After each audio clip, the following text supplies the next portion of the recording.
We are live, Mr. Chair.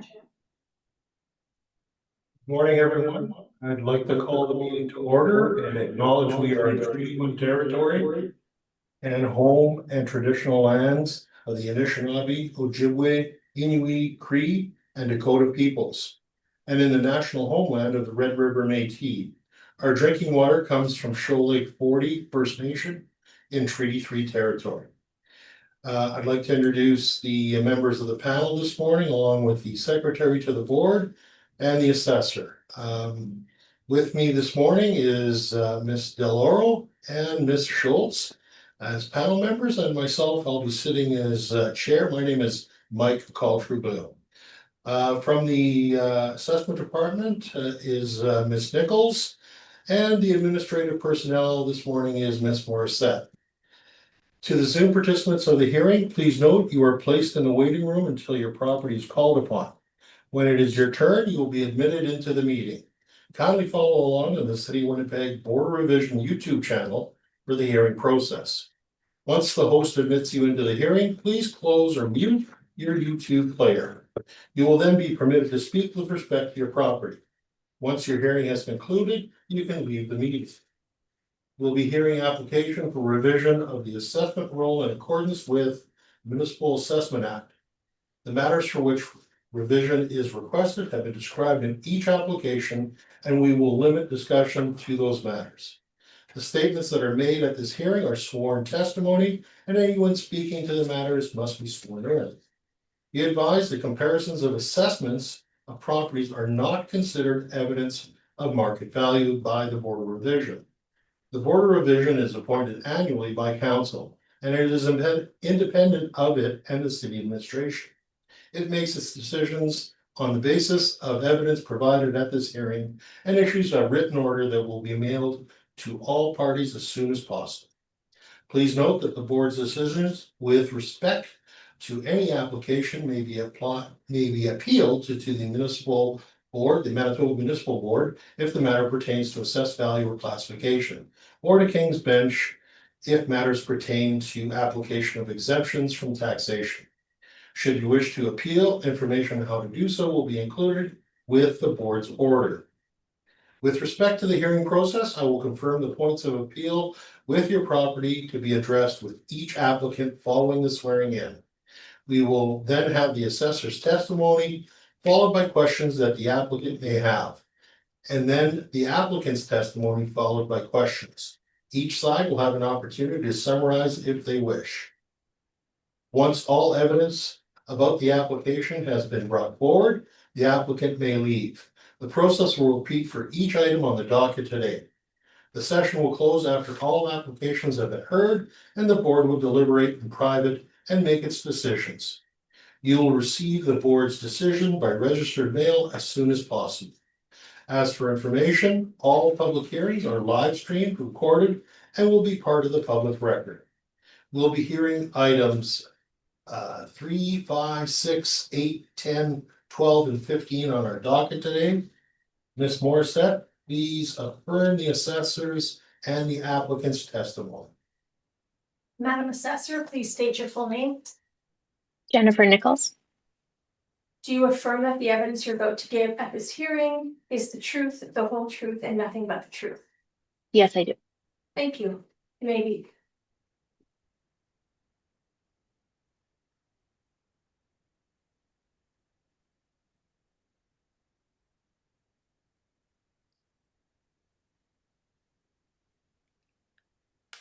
Mr. Klimchuk, Yes. please state your full name. Kevin Thomas Klimchuk. Do you affirm that the evidence you're about to give at this hearing is the truth, the whole truth, and nothing but the truth? Yes. Thank you. Turn up is a long door.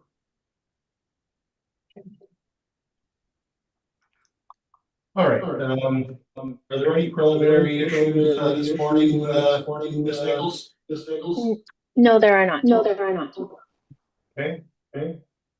Still a lot of background noise. Yeah, we're getting a little bit of feedback, so Interference, yeah. give us a moment here. It's actually Mr. Klimchuk's audio that's causing the feedback, so I'll leave him on mute Okay, until his presentation. okay, fair enough. So, Ms. Nichols, let's have your presentation, please. Okay, so the subject property is 186 Kingston Row. Roll number is 080011011800. This property is located in the Kingston Crescent neighborhood. It is a two-story home built in 1947. There is a very slight effective age on the property of 1949. Living area of 1,102 square feet. Full basement, which is finished. One full bathroom, one half bathroom. No air conditioning listed for this property, and a single detached garage. The assessed lot size of the subject property is 6,595 square feet, and it does have a parkland influence as well. So the current 2027 assessed value of the property is $486,000. So the first comparable that I have today is 467 Kingston Crescent. It is on the same street, but just a little further up from the subject property. Also a two-story home built in 1941. Again, a small effective age of 1951, excuse me, for this property. The living area for the first comparable. Sorry, I'm just going to take a little sip of water.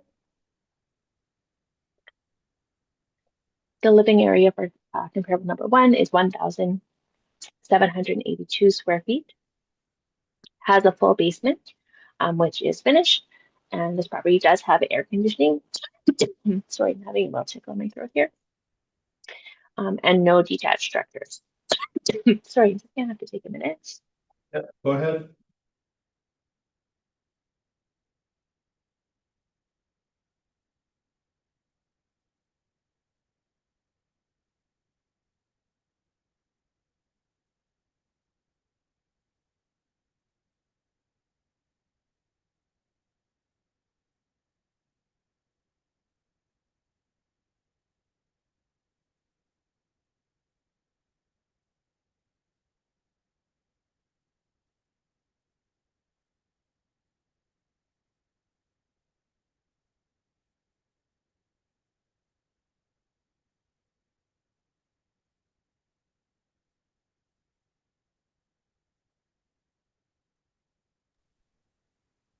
Okay, my apologies. Sorry. Hopefully that will take care of that. So lot size of comparable number one is smaller than the subject property, 5,650 square feet. And comparable number one does also have the park influence, same as the subject property, as well as a Red River adjacent influence. So the time adjusted sale price of comparable one is $713,500. Comparable number two is 98 Glenlawn Avenue. This property is in Elm Park, which is not, sorry, which is not the same as the subject property, but is a close adjacent neighborhood. This is a two-story home built in 1953, slightly newer than the subject property. Living area of 1,264 square feet, just a little bit larger than the subject property. Does have a full basement, which is finished, air conditioning, and a single detached garage. The lot size of the comparable number two is 5,651 square feet. And it does have a community and rec room building land influence, but does not have the park influence like the subject property does. The time adjusted sale price of comparable number two is $403,400. The third comparable property that I have today is 19 Kingston Row, so on the same street as the subject property, but again in that adjacent neighborhood of Elm Park. This property is a 1 3/4 story, so not a full two-story property, built in 1930. Does have an effective age of 1955, living area of 1,448 square feet. It has a full basement, which is finished, air conditioning, and a single detached garage. The lot size of comparable number three is 5,646 square feet. So it is, again, smaller, as all the other comparables have been as well in terms of lot size than the subject property. And it does have a light traffic influence and no park influence. The time adjusted sale price of comparable number 3 is $474,000. And finally, comparable number 4, this comparable is the furthest from the subject property, but is in a similar kind of, I'm not sure what you call that, like a little cove, I guess, like that goes follows the river around. This is a 2-story property built in 1960, effective year of 1985, 1,371 square feet of living area. So is again larger than the subject property. Has a full basement, which is finished, air conditioning, and a single attached garage. The lot size for comparable number 4 is the largest of all the comparable properties and larger than the subject property as well, at 7,018 square feet. However, this property does have 2 land influences, bus route and medium traffic, and does not have the park influence that the subject property has. The time adjusted sale price of comparable number 4 is $496,400. So looking at the comparables that I was able to find, and the range in sale prices, which range from $403,000 up to $714,000. I do feel that the subject property falls in line with the range of properties, the range of sale prices for the comparable properties. Yeah, thank you. Thank you very much. Ms. Schultz, do you have questions? Sorry. Muted here. Kevin. Yes. All right. Mr. Klimchuk, sorry. Sorry, Ms. Schultz, I didn't mean to put you first. No worries. Mr. Klimchuk, would you like to ask some questions of the assessor based on the information she's provided this morning, sir? Yes, I would. I got a couple of questions here. First question is, you read out the 4 different comparables, and you came to 486. What math did you use for that? For your comparables, the average was $352 a square foot. My assessment works out to 441. I just want to understand how you got to 441 per square foot from those comparables. So, so I'm not looking at the price per square foot necessarily, but the overall time adjusted sale price for each comparable property. And then looking at the overall assessed value of your property as well, and taking into consideration things like lot size and the positive influence of the park on your property. And then, looking at, like, although your property is the smallest of all the comparable properties, it does have the park influence on it. So, and then looking at the overall price, it is already towards the lower side, like in the 400,000s. Versus the other property on Kingston Crescent, which does also have the Red River influence and of course sold for a lot more. So just taking those factors into account, the value of your property does look reasonable to me. Okay, so less math, more just generalization of it. I was just wondering how the math worked out. That was all. The 480. Yeah, there were. I didn't do a specific math calculation based on a price per square foot. Or even the 486,000. That the 486,000 was a model derived value, so not something that any one person specifically went to calculate for your property, but was derived through mass appraisal. Okay, is that model available to be seen here today? It is not made public, no. Okay, so no problem. Okay. All right, second question. Why should 467 Kingston Crescent count as a match for my house? It's almost twice the size. It's 62% larger. Central air, it's on a river lot.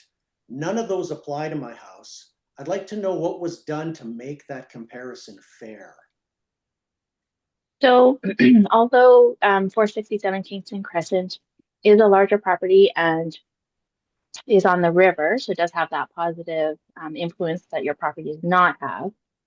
It does have the park influence, which is similar to your property, and it is on the same street.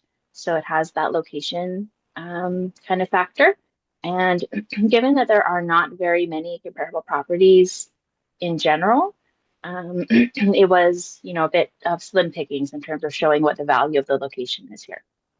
Okay, so it was selected. Well, it's not really the same street. It is technically a different street.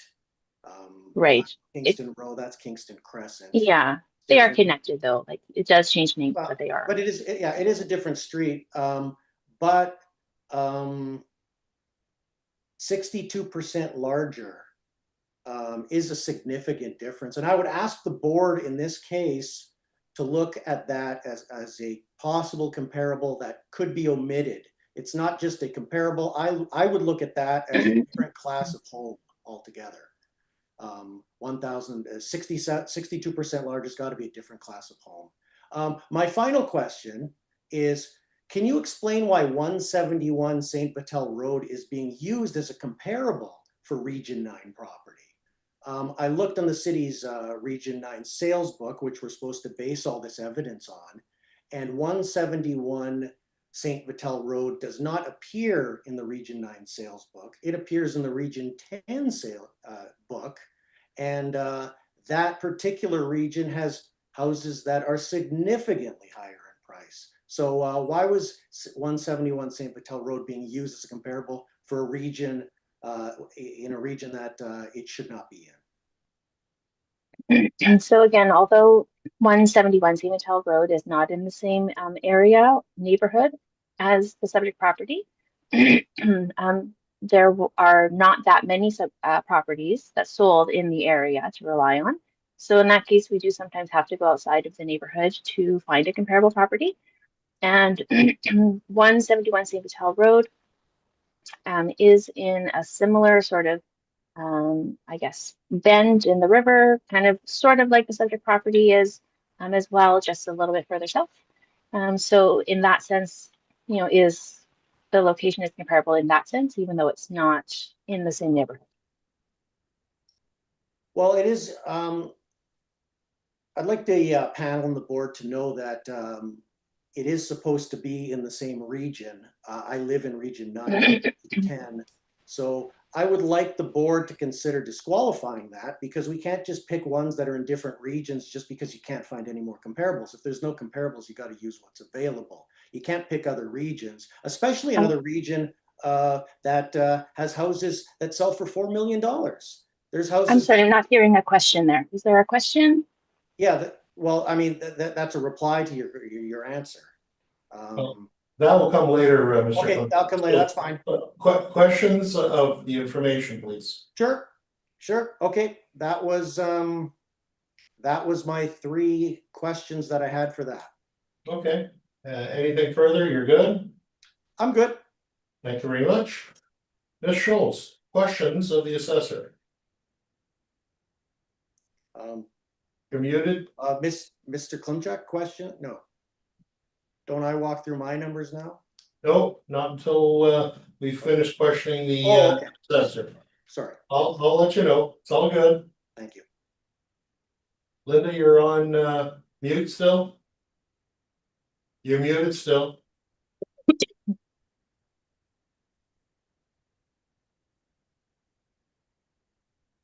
Oh, there we go. There, no, it was stuck. It wouldn't unmute. Sorry, no questions might have been asked and answered. Thank you. Thank you very much. Ms. Deloro, do you have questions? My question was asked and answered. Thank you. And Ms. Nichols, I just want to clarify, there were no other sales of similar sized homes in the region that this gentleman's home is in for you to use for comps? Right, yeah. Unfortunately, there were not a lot of sales in this area, and I felt that the location of this property was an important factor in the valuation of the property. So, although the 2 properties on Kingston Crescent, one on Kingston Crescent, one on Kingston Road, are not perfect comparables, I did feel it was important to show what the value of the location is. And this is, of course, model generated. The value is model generated, yes. Fair enough. All right, Mr. Klimchuk, would you like to give us your presentation at this moment, please? Sure. My assessment went up $100,000 this cycle to $486,000. That's a $441 per square foot increase. That's also it also went up 26% in the market region. The market average was 13%, so went up double. Now, if we're thinking about out of market, that's just in my market region. I found 5 houses that sold recently near mine. Let's pull them up. There we go.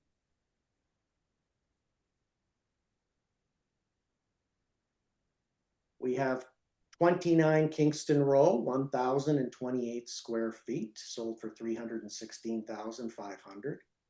We have a common comparable between myself and the assessor at 98 Glenlawn Avenue at 1,264 square feet. That sold for $403,000, or time adjusted sale price $403,400.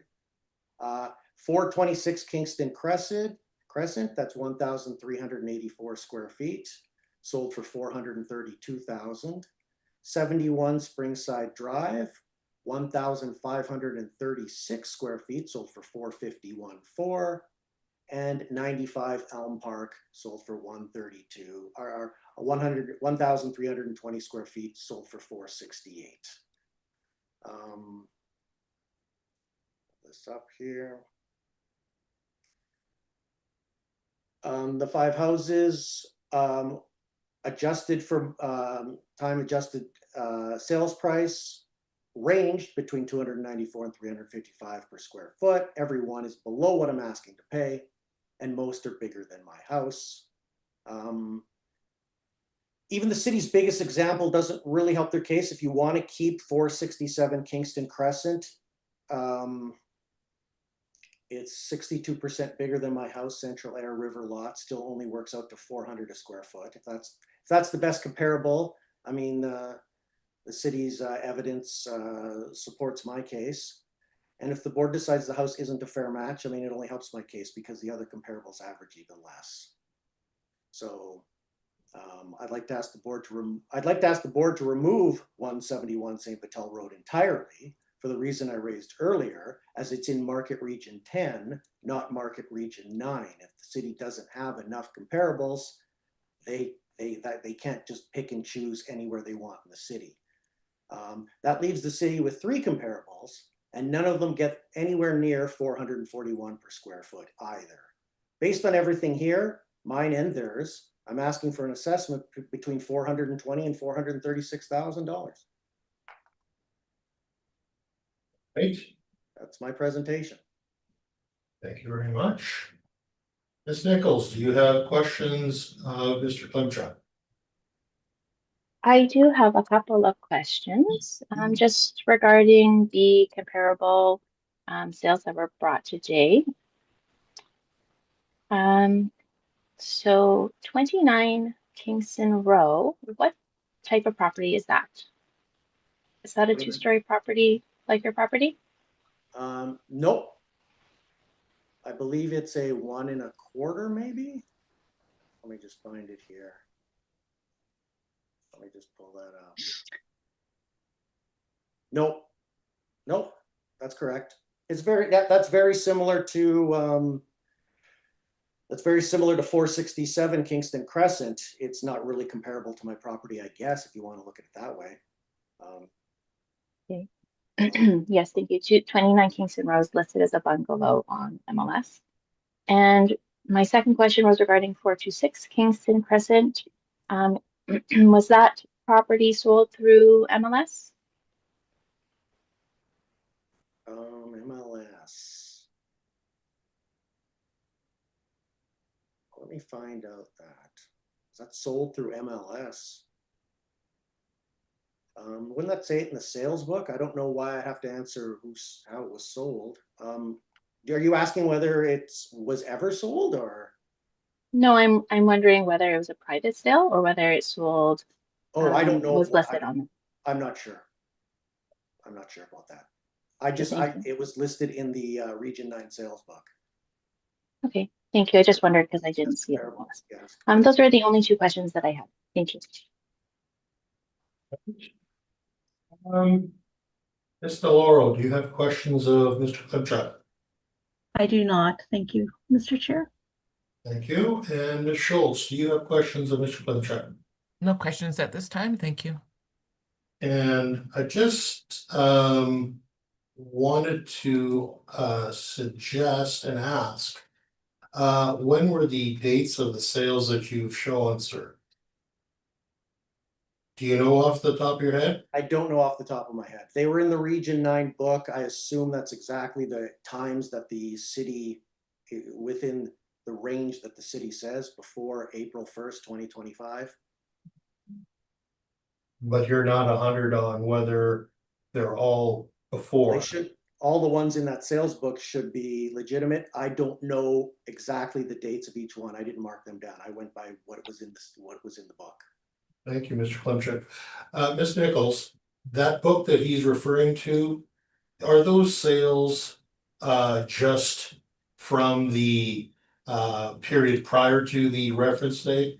Do you know?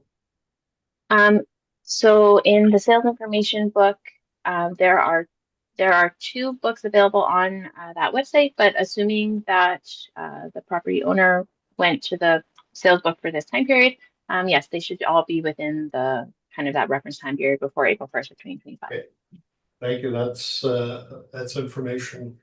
Yeah, it's called the residential sales information, January. Yeah, 1st. I just wanted to verify, sir, that in fact the sales, it would be helpful to have the sale dates.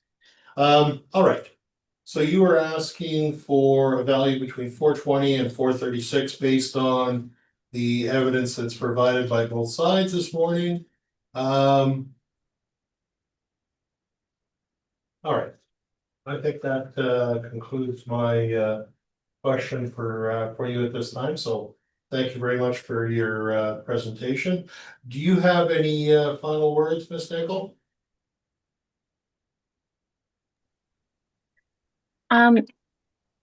Mr. Chair, I actually do have one other question. Is it okay to ask it now? Sure. Okay, thank you. So I did want to double check with you. I'm not sure if you got the message that I had left on July the 14th for you, but I had wanted to double check with you regarding the condition of the property and what kind of renovations had been done there. So I wonder if you could answer that question now. My property? Yes. Oh, okay. Virtually no renovations. Okay. Zero. And so when you say virtually no renovations, what kinds of things have been done to the property? In what dates? Since I owned it, or in the period of the sales book? No, just in general, you know, what kinds of upgrades or renovations or work has been done to the property? I put in a new roof. What else did we do? Oh, we got a patio pavers. I did change the area in front of the door. There's there's wood that covers up broken cement on the entrance to the door. That was replaced. That's about it. Yeah, virtually nothing. Yeah, virtually. So on the inside of the house, is the kitchen original to when the house was built? The kitchen's original when I purchased it. Okay. And at some point the kitchen had been renovated when you purchased it, or was I wouldn't know. That's the way it was when I bought it. So I would have no idea. And bathroom is exactly the same. Okay, and flooring? Yep, everything's exactly the same. Nothing changed in the house. Okay. Okay, thank you. Mr. Klimchuk, any final word on this, sir? Yeah, maybe I would like to do a couple points before I leave. Leave it with the panel members fresh in their mind and the board. Just a few points here. Number one, when I asked for the math to cut to 486K to see what the assessor would say, they didn't really have any direct math to tell me how they got to that number. they mentioned some sort of a formula they use off-site. It wasn't used here as evidence. I would have liked to have seen some math on that to how they actually got that number. That wasn't presented today. Using the outliner property, I call it the outliner property, that's 467 Kingston Crescent. Again, 62% larger than mine, riverfront, air conditioning, not comparable, different class of house. Also, their evidence was relying on a property in a different region to support $486,000. I believe something that you pick in a different region should be disqualified, and you should adjust the weight that that property had on my property on my assessment by removing it. The two remaining properties that they have, Glenlawn and the other one, I can't remember what it was, those actually matched pretty good. When you take the two remaining properties and you add them together and average them, it comes up to $438,000. And those are two very common comparables. And since I'm asking for $436,000, that pretty much is a match. So for those reasons, the city's evidence does not support $486,000. It comes very close to supporting $436,000. Thank you. Thank you very much, sir. Appreciate it. That concludes your appeal this morning. So thank you very much, sir, for coming to the meeting. And you will hear from us in due course. All right, I will leave the meeting. Have a good day. Thank you, sir.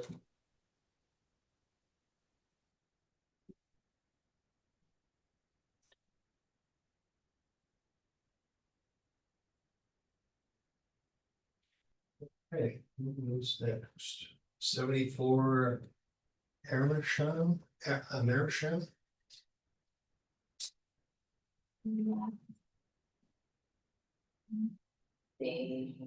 Oh, there it is. Hi, Victoria, can you hear us?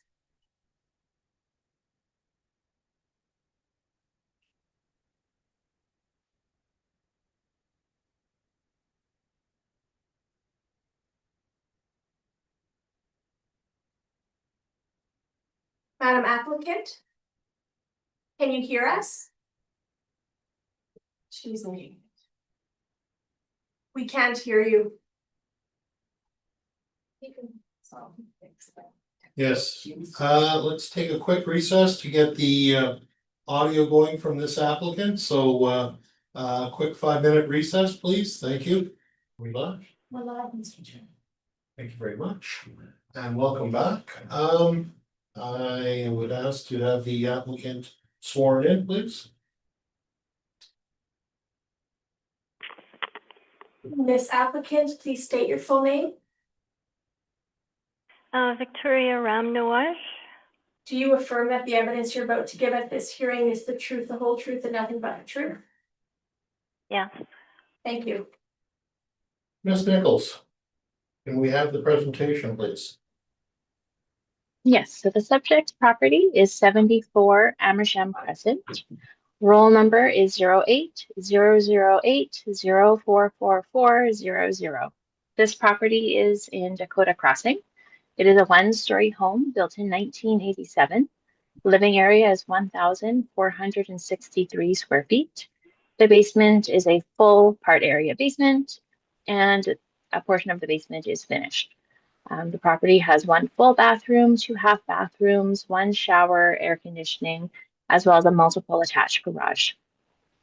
The lot size of the subject property is 8,762 square feet. And the total or the current 2027 assessed value of the property is $546,000. So the first two comparables that I brought today are in an adjacent neighborhood, River Park South. Both are also one-story properties built very close to the subject property, 1987 and 1985. Living areas are very similar to the subject property, 1,469 square feet and 1,470. Both comparables 1 and 2 have full basements which are finished. Both have air conditioning and multiple attached garages. The lot size of both comparables 1 and 2 are smaller than the subject property by quite a bit, 6,887 square feet and 5,731 square feet. And the time adjusted sale prices are $486,500 and $523,200. Comparables 3 and 4 are both in the same neighborhood as the subject property. Both are one-story properties. Both are slightly newer than the subject property, built in the early 90s.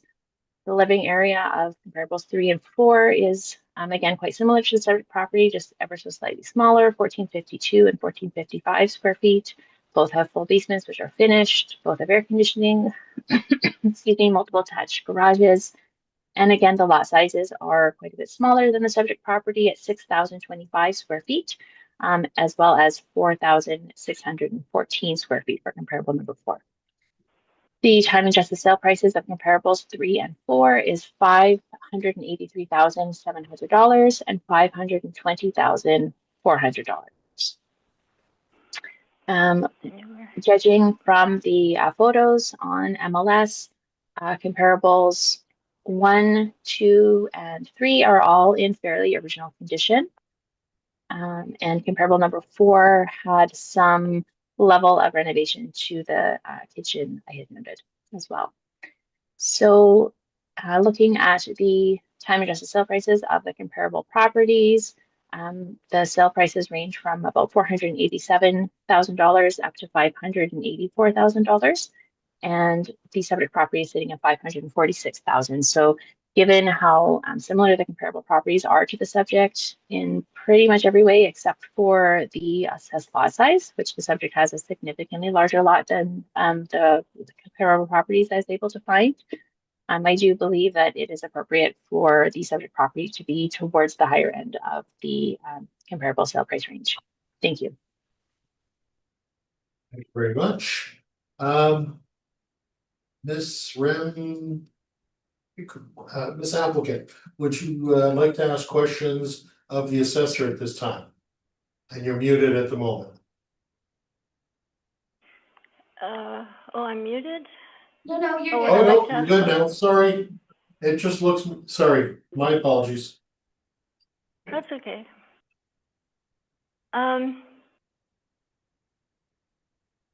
Okay, like one question, like this property, the whole back side, which is the largest side of the property, backs onto a mobile home park. And I don't think the other properties do. They probably back onto other housing, I would assume. Like this backs onto a mobile home park, which are, you know, the communities where these mobile homes can be moved. I'm not sure of the question. Are you asking if the comparable Well, I'm properties? just saying, like, some of the mobile homes are very old in the back against my property. There was one new one moved in, the lot was never graded, the lot was empty for 6 months. Is that a question? Well, it's just a comparing, like how you compare to Well, other properties. So it's We'll like get those to, other we'll get to properties your, do not back onto a mobile home park. yeah, well, it's questions of the assessor regarding what she presented. Right. The other issue is the mobile home park, like they look after their property differently than the city of Winnipeg does. They use, to clean snow in the winter, they come once a week with the bobcat, and there's big emissions in March, which is after the cutoff for when allergies start in the city. It was pretty bad, but they were doing it once a week in March, 4 times. And there wasn't hardly any snow. Like 1 week, there might have been 2 inches in March. So I'm dealing with a lot of emissions on this property. But is that a question for the assessor that regarding what Well, she I'm just presented? thinking like You do can those present other that properties, in are your they brief. backing onto businesses? That would be my Well, question. if there's a question being, you feel that the mobile trailer park causes your property something? What is it you're asking? Well, don't you think it would be a problem for selling because it backs onto a mobile home park? And there's a lot of footage that backs onto the park for my property. Yeah, like the inside is quite long. Ms. Um, It's Nichols? almost 2 properties, and the mobile homes, they do not run straight back and front on the property, they run on an angle. Okay. Ms. Nichols, do you have any comments regarding this? I don't really have any comments regarding the mobile home park. No, and I'm not sure what the question was exactly. So no, I Well, don't I'm really just have. thinking of the property assessment, that's all, like, Yeah. I just wonder I- the assessment, like you're comparing it to properties, but they do not have a mobile home park that is, I Okay, don't know, So as at long as this, the back of my yard, 20 feet from it. And I right, had to build a fence there, they don't do anything, so okay. At this time, I'm not aware I'm of not any a sales friendly evidence. neighbor. Yeah, I'm not aware of any sales evidence that shows that the home park or the mobile home park would have a negative impact on the value, but right. yeah, and if you're asking about the other properties, if you're wondering if they're also on backing onto a mobile home park, they are They are backing onto them? not, Yeah, they're not, right. right? So there is a difference okay, between this any other property and questions this at this one. time? No, she was very good, thank you. Okay, thank you very much. Ms. Schultz, do you have any questions of the assessor? No questions at this time, thank you. Thank you very much. Ms. Deloro, do you have questions? Yes. You referred to photos on MLS. Did you provide us with any photos of either the subject property or the comparables that you're referring to? Because I only see a 2-pager for your brief here. No, we're not permitted to provide the MLS photos, so no, I didn't provide any photos. And that you don't have photos of the subject property either. No, Yeah, I like didn't. it's a different community. They do their own thing. So it's not like, it's almost like it's not part of the city of Winnipeg, so. This is question period for Ms. Deloro. Go ahead. Okay. No, that was just my question, if we had any photos to compare, because you referred to them, that's all. Okay. And you're not allowed by the department, correct, Ms. Nichols? We're not permitted by MLS. Thank you. Any further questions, Ms. Deloro? No, that's it. Thank you. Thank you. Ms. Nichols, I just have one question. I'm going to ask, were there any sales along the trailer park that might have been used for today's procedures? I'm assuming you do not have sales there? There were no sales that I saw that were right on the mobile home. Okay. Those are my questions. Thank you very much. All right, Madam Applicant, if you have a presentation, I believe you do, would you like to walk us through it, please?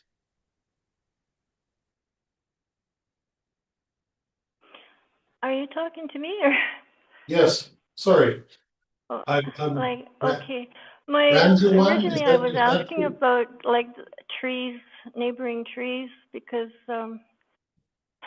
I think they're doing damage to my property. Okay.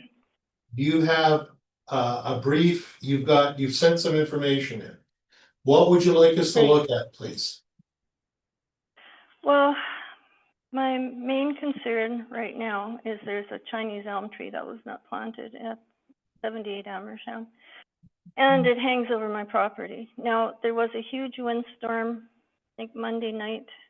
It lasted a few seconds, so I thought it was like a funnel cloud came down over 78 Amersham. So I don't know if there's still a branch hanging over my property, Okay, but the tree is so huge. I that, think it's dangerous. okay, And I've called a company, Timberland, and they said, I contacted them again after I contacted you, and they said it would take 2 weeks before I can get an estimate. Okay, do you have a presentation For that you want myself us too. to look at? You're talking about trees. Do you Yeah. have a picture of those trees? What have you I brought did for us send, today? a picture, but that was before Monday. It's very hard to get a picture of because it's so tall. And there's Okay, lots well- of trees from the mobile home park and from my yard as well, so it's very hard to get a picture of it. But it's very tall. It was on the property, I moved here in 1987 when the area was developed. And it was an existing tree that was kind of stumpy looking. And for some reason, the builder left it. Maybe the homeowner requested that. But Okay. it's grown into a very huge tree, and it's just Is this very tree in your invasive yard? species, Yes. Chinese elm. Is this tree in your yard? No, it's in the neighbor's yard at 78. Neighbor's yard, okay. Yeah. What would you like to tell us about the assessment on your property, please? Well, it makes a lot of work on my property, Okay, just like so do the trees from the mobile home park, which is a whole nother neighborhood. Okay. And what it's else would very you like hard to tell us to about? keep up with, like, it's a very invasive species, Chinese elm, and I have Chinese elms growing in pots like that are 4 inches high, like that I just put out, in May, and they're already 4 inches high, that kind of thing, so. Okay. That's Would how you like to invasive it point is. to some of the other information that you brought for us? Okay, Residential Let's see, I agent, talked single about- line, what is this document here referring to? the deck is now smaller than it used to be. There was some foundation repairs. I don't know if that's part of the assessment because they were repaired. Okay. If they're repaired, you did the reparations on there, Yeah, okay? and they are holding, and that's like 10 years ago or something, so. Yeah, so I don't know if that changes the assessment. So there was the trees, the deck, and the foundation. Is there something else? I can't remember. I'm too old. Anyway, so that's, sorry to make this assessment so hard, but I'm old. So And I've never done this before. that's okay, you've also attached a list of sales, it looks like. Right, yes, I talked to a real estate agent, and those were the sales he had in the neighborhood. Okay. And I know now you're the lady working with you, that nice lady, she had some as well, so I don't know if that helps the assessment.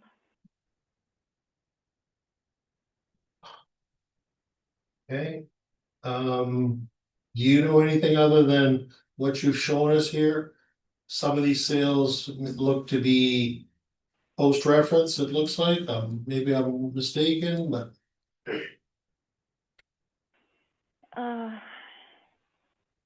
Yeah, I wasn't very good at reading those assessments myself. I was hoping you would Okay. know more. All right, well, we'll look at the information you've provided. We've also provided some pictures that we can look at. And we will move from there, I guess.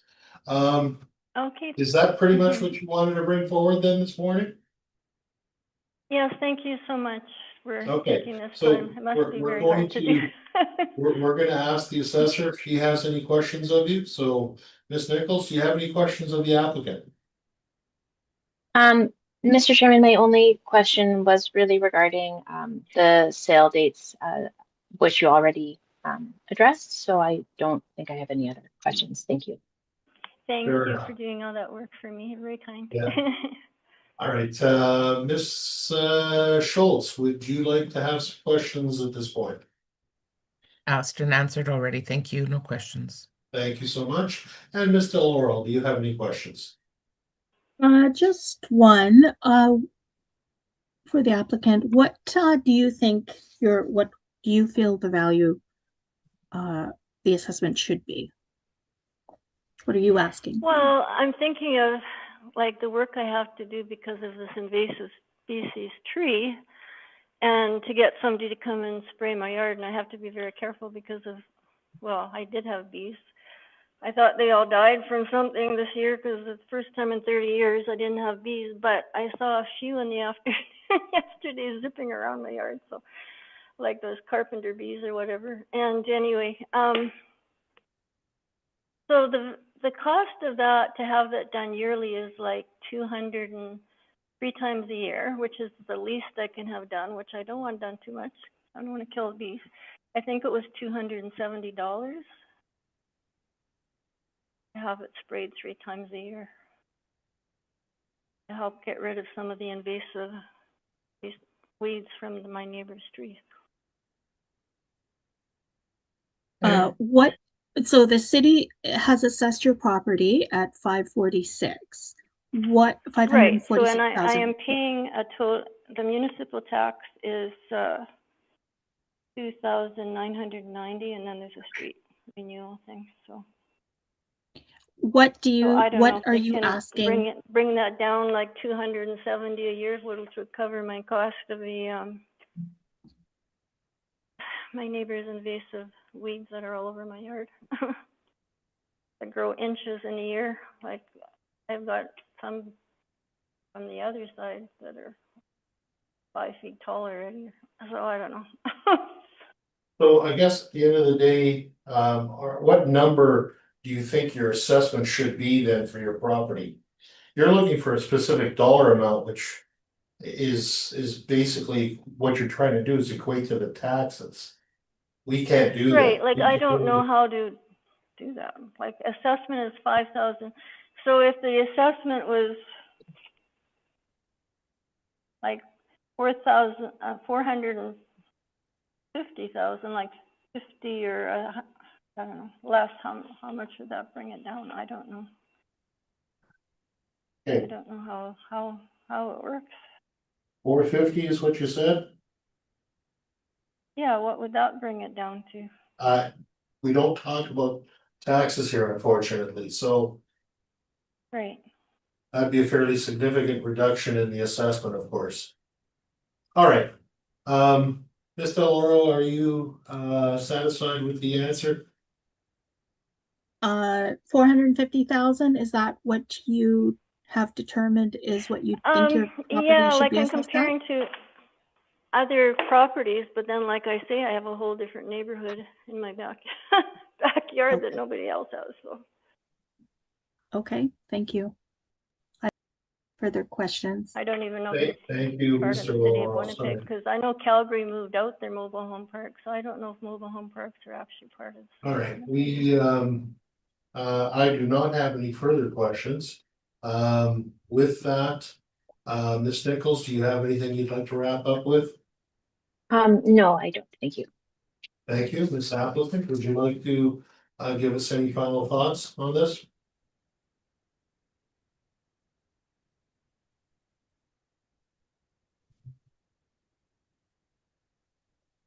All right. With that, I believe we've heard and concluded this appeal, and we will send notification to you as soon as possible. All right. So thank you very much for coming this morning. Thank you all very much. Thank you. Bye. Have a good day. Bye.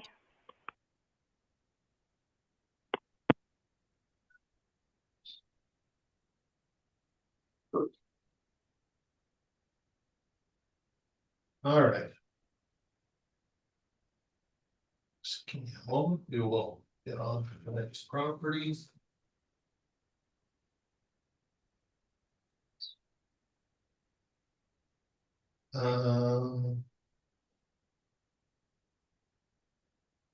This is item 6, 126 Quantrill Bay.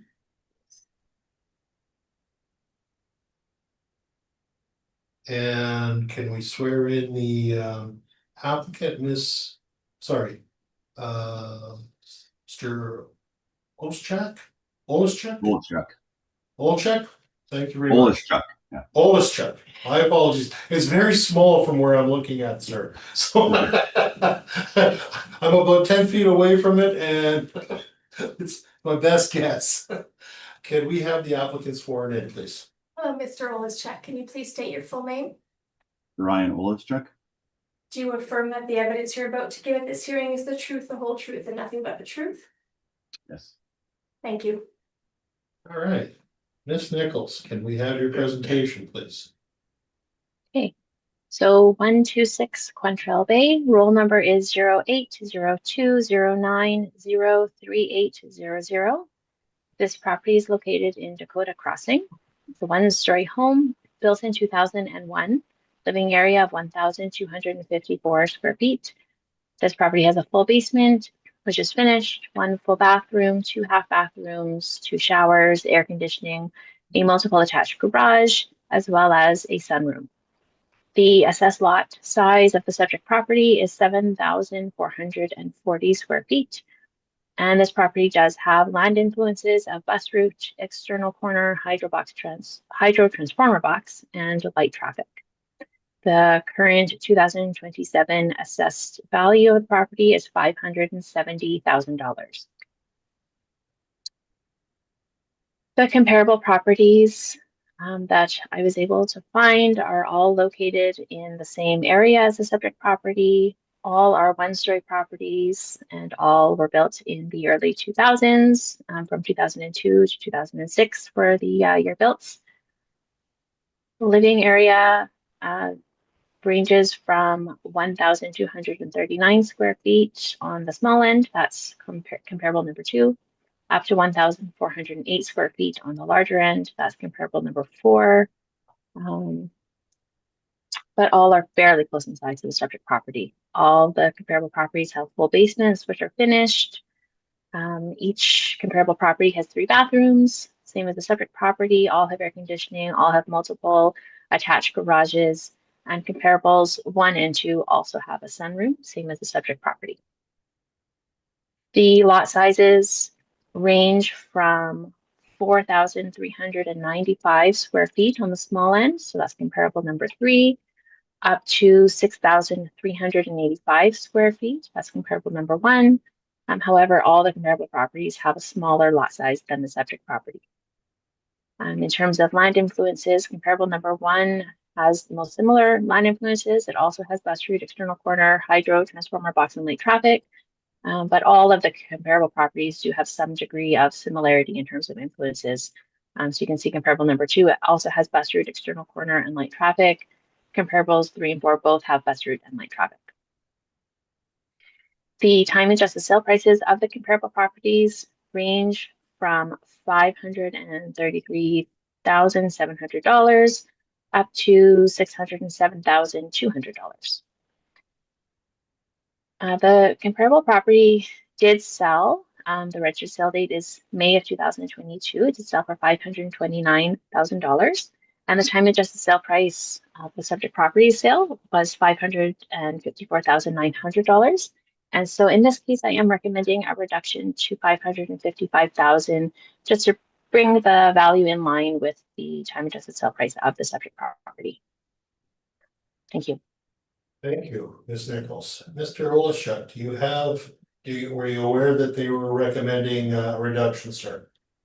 Yeah, when I spoke to Ms. Nichols on the phone, we kind of discussed this. I just don't see that as fair from the comparables that I brought. I don't know what comparables she's talking about. That I don't have on me, and I don't know what comparable she's referring to, or the 4 she chose. Okay. You're aware that, as she just said, that she has a time adjusted sale price of approximately what she's recommending to you this morning. And you don't feel that that's appropriate still? No, because the comparables that I have for the dates that when they do the property assessment all show much lower, and the dates that she chose for comparables, she said there were 2002, 2006, so they're all newer houses to start with. So let alone the stuff that goes into the houses after that, those dates are different as well. So codes have changed as well with those. So Within 5 years, sir, you think they've changed? They Okay, different things have changed in yeah. fair enough. So do you have any questions of the assessor then, sir? What were the comparables? Can I get addresses and date of what they are? Yeah, so the comparable number one was 706 Aldgate Road. Comparable two was 74 Arundel Crescent. Comparable three was 936 Aldgate Road. And comparable four was 970 Aldgate Road. Charles, check, do you not have her brief in front of you, sir? I do not. Oh, So I don't know what that is, and maybe I have an email, but I don't have that in front of me, so I can't.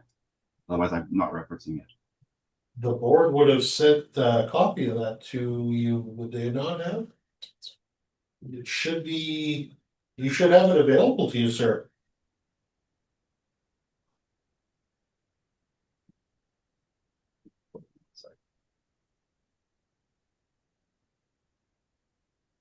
Okay, I did find it. Yes. Okay, well, that'll make things a little bit easier. Yeah. Do you have questions at this time then, sir? I'd have to review it, but no, I don't have any questions aside from just the comparables.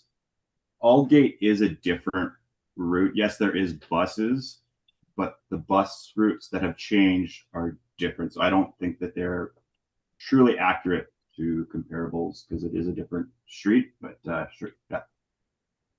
Okay, anything else, sir? Not this time, no. Okay. Ms. DeLauro, do you have questions of the assessor? I have no questions at this time, thank you. Thank you. Ms. Schultz, questions? No questions at this time, thank you. And I do not have any questions. So, Mr. Olischuk, could you give us your presentation then today? For sure. But the screen's popped up. So I'll try to make this as painless as possible. I'm not going to go into trees or rabbits or anything like that. But I'll show you some of the comparables that I have. And I did send to Miss Nichols. And all of them, yes, they are a little older, but that's what we're doing here. We're comparing, she's trying to show her best foot, and I'm trying to show my best foot. The comparables that I have, which I do believe you guys should all have, correct? Yes, we have MLS listings for multiple properties. And please go ahead with your presentation, sir. Point out what you Sure. want to look at, sir. Basically, so I'm just going to go through that and review some of the houses that I found that were comparables and were much slightly lower in cost. And yes, they may not always have the same amenities as my house, but with that in mind, these are much less. And I think the assessment that of 554 that she have, I believe they're still a little lower that could be reduced. So the first one we'll do 75 Southfields Drive, which sold for 555. It was a little higher, so that's not a terrible comparable for my case right now. Sorry. So we'll choose that 32 Barlow Crescent, which is sold for 490. Similar area, slightly older house, similar square footage. Next one is 144 East Mount Drive, which is another similar property. It sold for 500,000. And you can look at the specs there provided. And same thing, 937 Aldgate Road, which was similar to the one she provided, but it was sold for 475, which was essentially right next to the one that she provided for 936. So why was that house not included in mine or in her assessment. Would be another question I would raise to her as to why that one wasn't included and mine what is. And then 31 Socket Place, sold for $520. Again, similar. This isn't a bay, so much more attractive location. And then 160 Fulton Street, similar house, sold for $470. And then 197 Alfield Bay, sold for $521. Similar, little older house, but sold for much less than what I'm asking for. And 20 Gobert Crescent, sold for $517. Similar looking house, comparable area, very close to the built date that I have as well. And then 203 Eastmount Drive, which was another one on, I think she had Eastmount Drive. I don't know if the other one opened up, but it sold for $535. That's something similar to what the price that I'm looking for. Between $535 and $540 is kind of the range that I'm looking for. I think that's more than fair. As well as 40 Hedgestone Crescent, which sold for $512. Again, similar area, similar house build. And then another one is 191 Fulton Street, which sold for $525. Again, this one is a newer one, and it sold for much less than mine, with comparables to what my house is.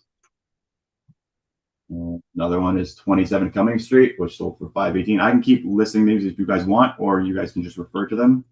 I'll leave that up to you guys. Otherwise, I'm just going to keep listing them off when you guys can read them. I think this is kind of pointless for both parties here. You've got, so what you've basically done is you've taken everything in the area and you've listed it. Is that what I'm looking at here? Sir? Mr. Olischuk?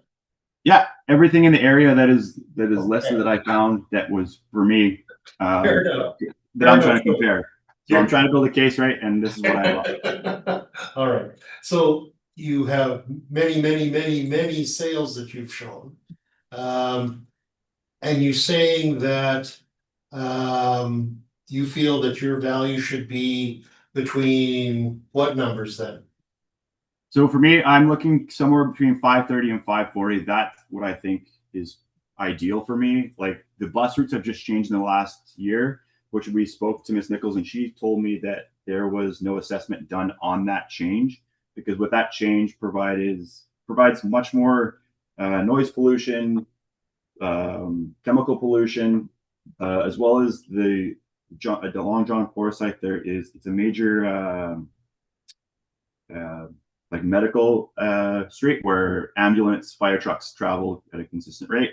There's a lot more foot traffic since the bus routes have changed, which creates a lot more crime along my area. I've had packages stolen. There's trash everywhere, which I don't think was taken into consideration when choosing the houses, because down Aldgate, it's a much different location. It's a much more broad and wide open area, as opposed to mine, where it's a little more narrow. May not be as much lighting in the area.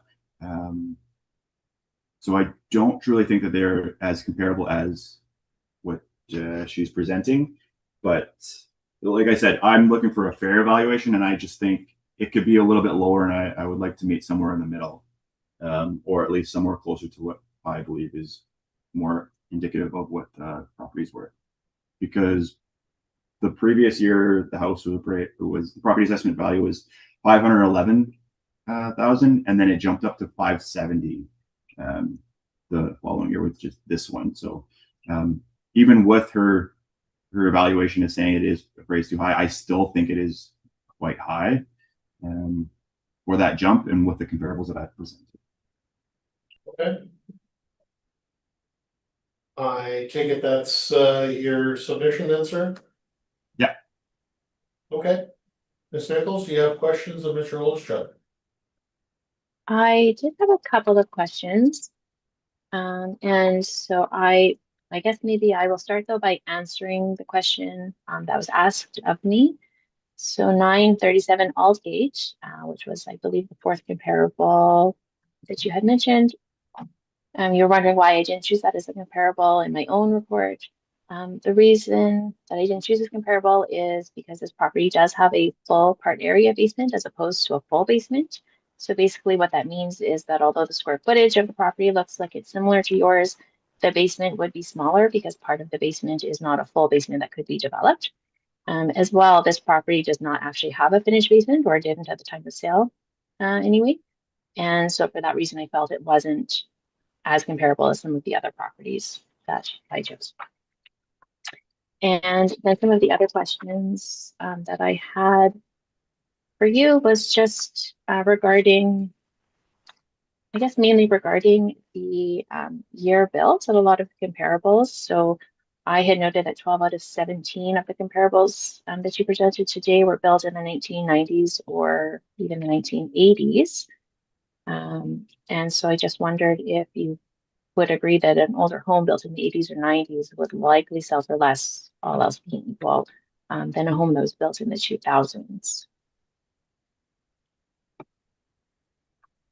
Am I able to respond? Yeah. Yeah, so yeah, I agree. A whole house sold in earlier would sell for less, but the comparables that you presented sold for more. And that's why I think somewhere in the middle, like I said, like I'm not looking for 5, 10. That's why I'm equating that older houses, yes, it would sell for less, but same with newer houses, they will sell for more. So that's why I'm looking for somewhere in the middle. And I think 530 to 540 is somewhere more in the middle to what the comparables that we each presented would go for. And then the base, I did have a question. Your basement, you said 937 was a half finished basement? We have it as a full part area basement. So basically, as opposed to your property, which is just a full basement. So basically that means that the entire, like your property is a 1-story home. So there is a full basement under the entire home.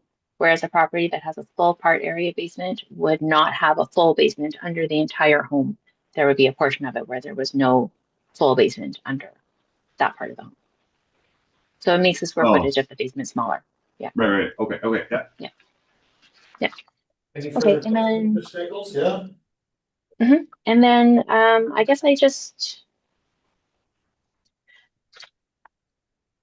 think actually that was that was all the questions today. Thank you. Thank you very much. Ms. Schultz, any questions at this time? No questions at this time, thank you. Thank you. Ms. Deloro, any questions at this time? I have no questions, Mr. Chair. Thank you. And I think I understand the issues that are been put forward. So I have no further questions. Any brief summation, Ms. Nichols?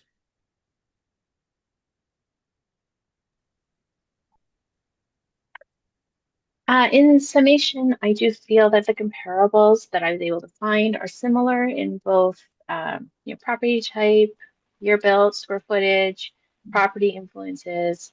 And then of course there is the subject sale as well. And so I do feel that all of that has been taken into account in the recommendation of 555,000. Thank you. Thank you very much. Mr. Olischuk, do you have any final summation to add to the date? Well, clearly I'm going to disagree with that, but I think we're both comparables. I think equate to a number, but I think we're still off by at least 15,000 to 20,000 in my mind, just with the cases that have been presented, and the fact that the new bus route was not taken into account in the assessment as well, because that changes where my location is as opposed to the locations that both of us have chosen as comparables. Okay. Thank you very much. I think that concludes your property for the day. Thank you for coming this morning, and you will get a notification from us in due course, sir. Thank you. Have a good day.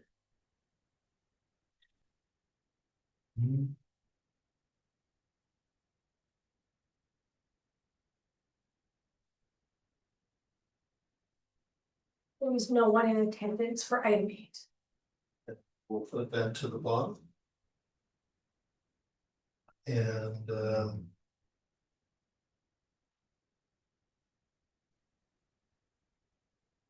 Mr. Chair, can we take a 5-minute break, please? yes, we can. Thank you.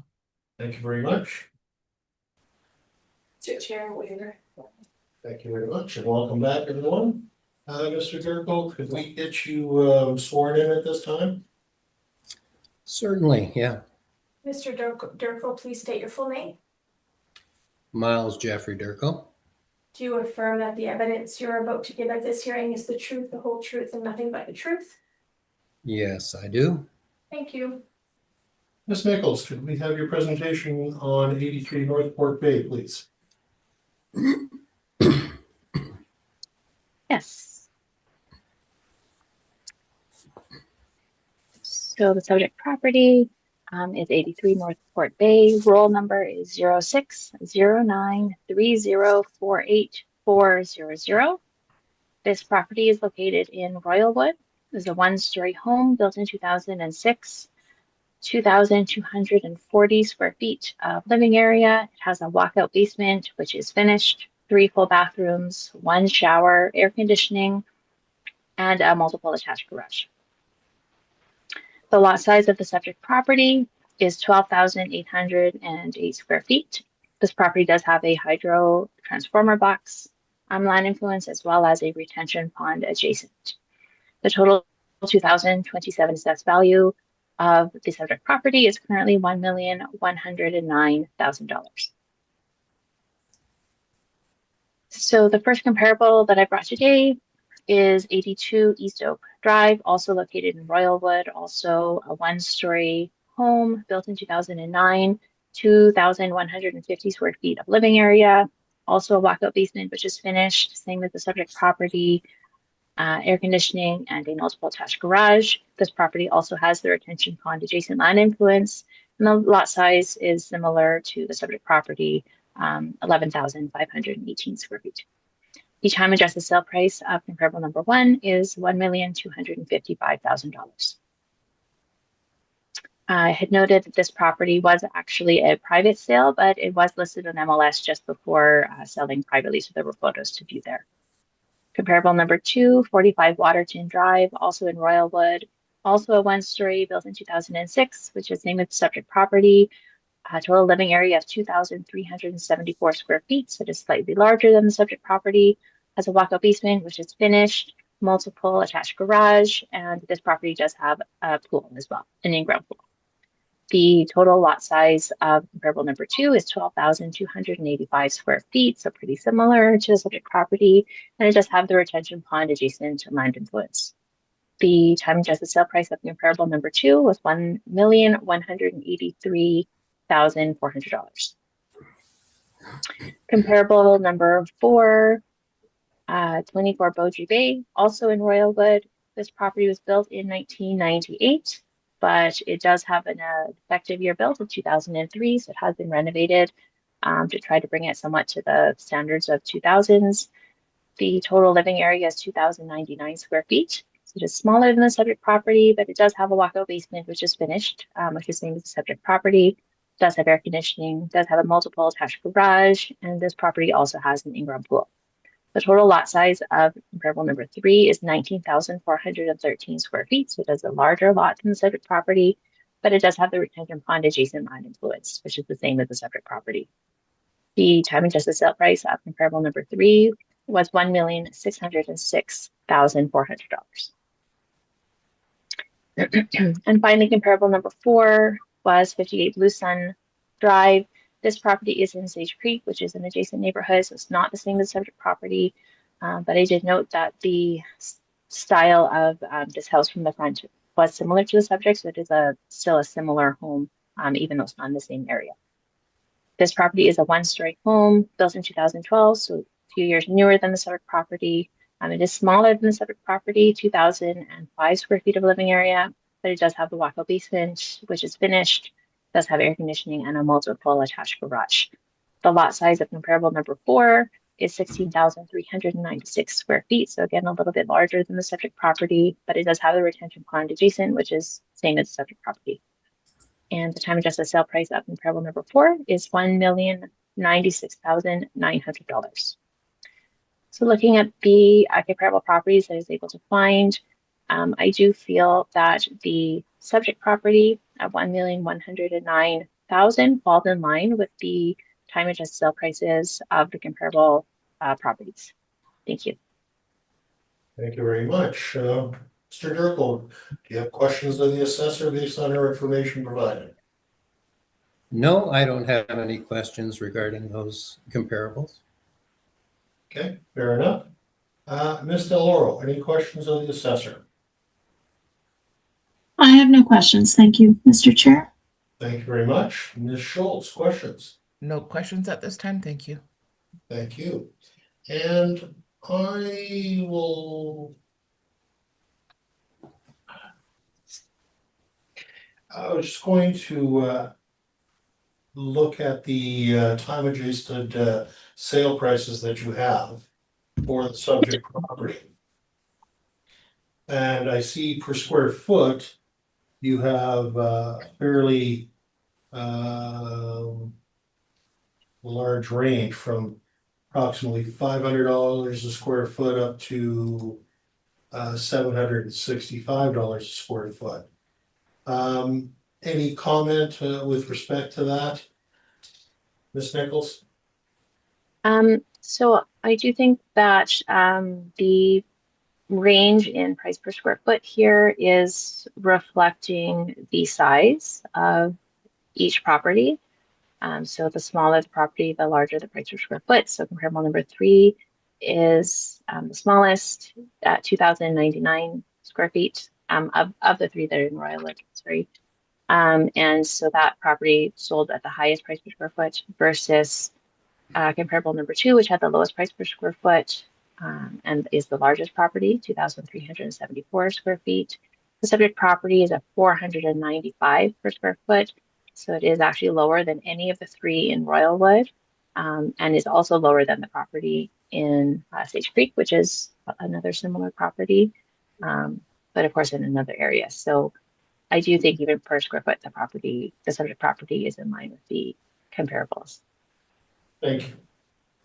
Those are my questions. Mr. Gilco, could we have your presentation at this time, sir? Yes. Okay, so my presentation here.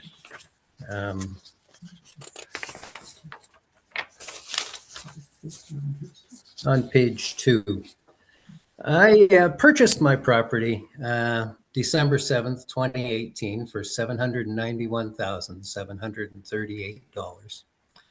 The home had been vacant and for sale for 18 months prior to my purchasing it. And I have successfully appealed my assessment 3 times, and this is the 4th time I will be appealing it. We are at an appeal currently. The first time, the city wanted to assess it at $952,000. And I was able to appeal it based on the sale price because it matched with that down to $791,000, which was a yes. Mr. Durkle, can I interrupt you for a moment? Yeah. I well appreciate the fact that you've had some appeals in the past on your property. What I'd like you to focus on today is what we're talking about, which is your current assessment and what are your feelings respecting that. What happened in the past is the past.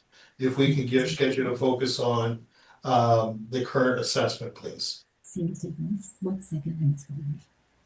Just 1 second, and this is relevant.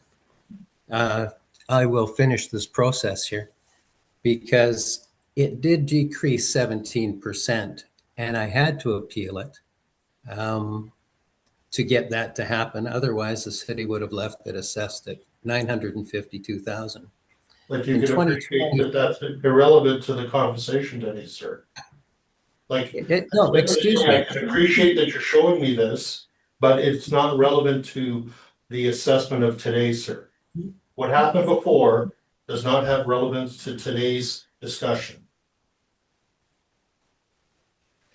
You know, what happened before is that my property was repetitively reassessed high, and I was successful in getting it decreased.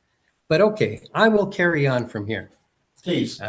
So on the bottom of the page here, I have on April 21st that the municipal board reduced the assessment down to 815,000. On to page number 3. I have here 6 comparables in the neighborhood.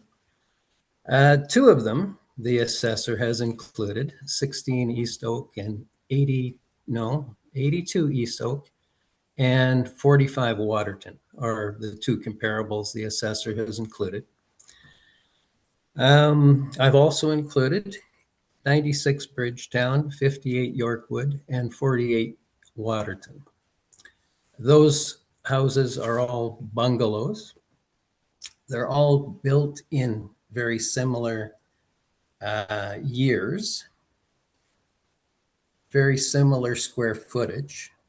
The first 3 I have on here, East Oak, and Waterton, all have similar lot sizes. And when it comes to land influences, we all have some similarities in land influences, but some discretions. And what I've done here with the price adjustments is I have put in numbers for the pool values of the first 3 properties because they all have pools which are valued at about $100,000 a pool for an in-ground pool. They all have exceptional landscaping, which is valued at about $85,000 a piece of property at a minimum. And location on the pond, they say retention pond adjacent. These properties are located mid-lake, which is when people are buying these properties to have them developed, they're paying a premium for those pieces of property. And the ones at the end of the lake where I'm located, there's a discount for that type of property because it's only partially on the lake. And there's this green scum that builds up at the end of the lake because there is no water fountain on this lake. This is the smallest lake in Royalwood. Then there's the mailbox, the hydro box, and the telecom box, which these properties don't have.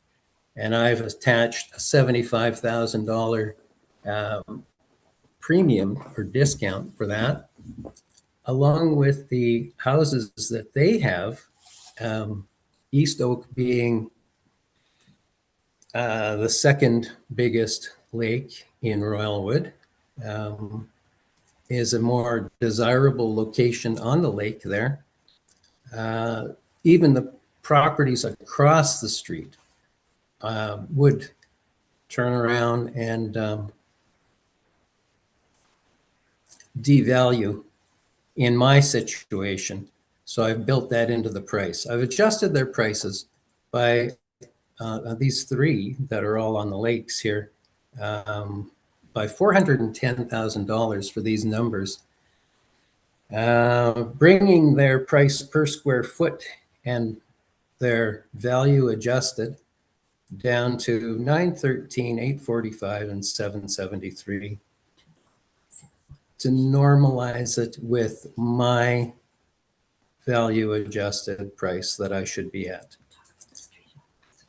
Now, the houses across the street from the lake, which are quite comparable, except in the pricing, these locations don't have any pond influence.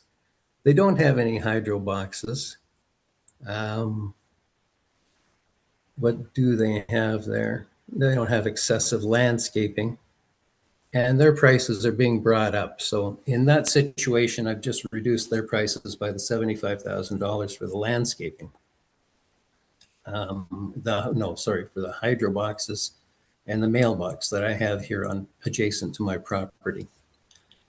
Bringing their prices down and adjusting their price per square foot down, and I've averaged these out for these 6 properties, which are all very closely located to my property and are very relevant to the pricing.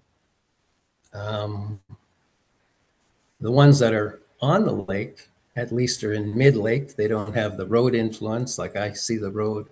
I'm at the corner of the lake. I don't have the lake influence. I have a house across the street here that's been vacant for about 5 years now. It's been for sale off and on over the past 2 years. It's not going anywhere. It's not being kept up.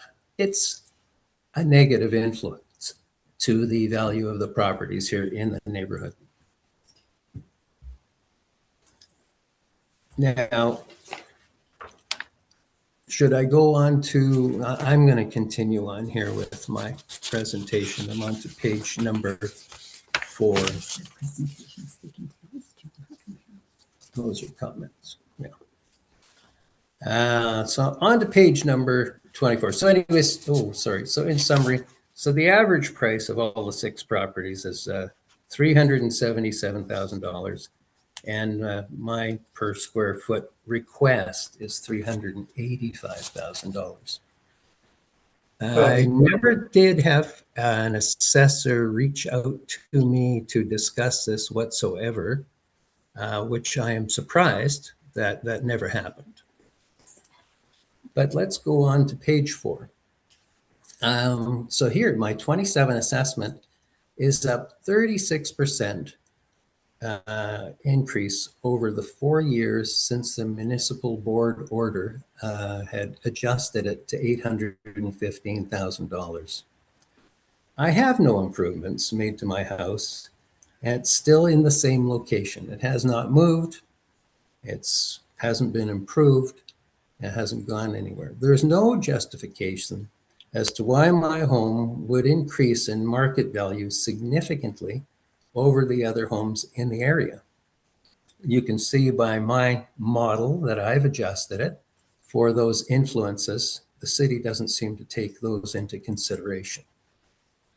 I believe that either the system of the cities is faulty or I'm being discriminated against. My proposed assessment value is $864,000 based on the average sale price per square foot adjusted for the property influences. If you're going to mention property influences, you should be adjusting the price accordingly. And on page 5, you can see the city assessment, and you can see I'm at the end of the lake. That little bit of green space there indicates the end of the lake, and the yellow line is another side street, so there's traffic adjacent there going by, which is a negative influence.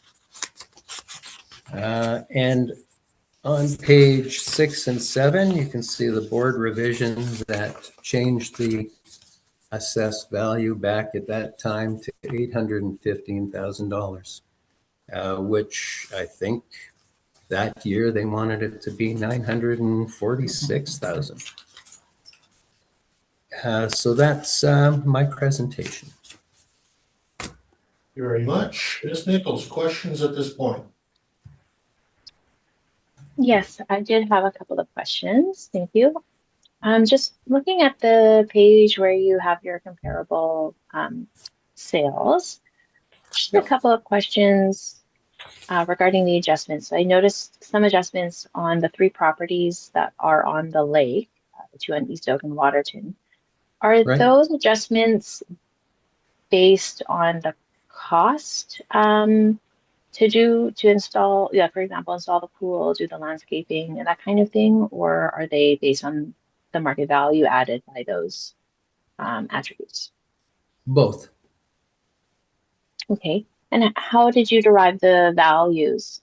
Like, how did you derive what the market value would be of, say the landscaping or the pool, for example? Through real life experience, knowledge, and the price discrepancy of what I purchased my house for and what those houses are being sold for. There must be incorporating some kind of value. If they took that house and they put it on my piece of property, I'm suggesting that they would pay hundreds of thousands of dollars less because of the mailboxes, the hydro boxes, the no landscaping, and the no pool, and the fact that they're at the end of the lake and they have traffic adjacent on the road. So you take any one of those, they're all very similar size, relocated over here, you just lost a few $100,000. Okay, so that's based on your own opinion of what the difference in the value would be there due to those factors that you had mentioned. It's not my opinion. You just have to pick up the phone and ask somebody how much it costs to put in an in-ground pool and how much it costs to do landscaping. Okay, thank you. And then just looking at the last three properties, the property on Bridgetown, Yorkwood, and 48 Waterton, I don't see any adjustments there for the lack of being on the lake, which would be a more desirable location. Was that taken into account at all in the valuation you came up with at the end there? Well, certainly. They all sold for $300,000 less than the other houses that are across the lake, like Waterton. There's a good example. Let's look at that one.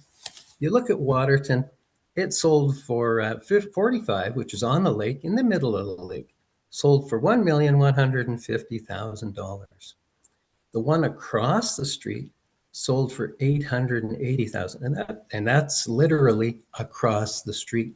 Somebody reduced the price by, I'm thinking $300,000. That's got to be pool, land, etc. And in fact, I would suggest that the property at 48 Waterton, which is not on the lake, its value is being increased because it looks across the street at $1 million property, $1 million plus, multiple properties that are over $1 million. I look across the street, excuse me, and I see a house that's been vacant for 5 years. It's been for sale for 2 years, along with a lot of other houses that are valued at less than $600,000. Less desirable location.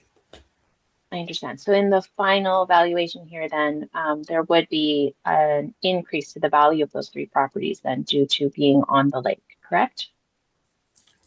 Oh yeah. If they had changed location, if you took that building and put it into the one across the street on Waterton, it would likely be up.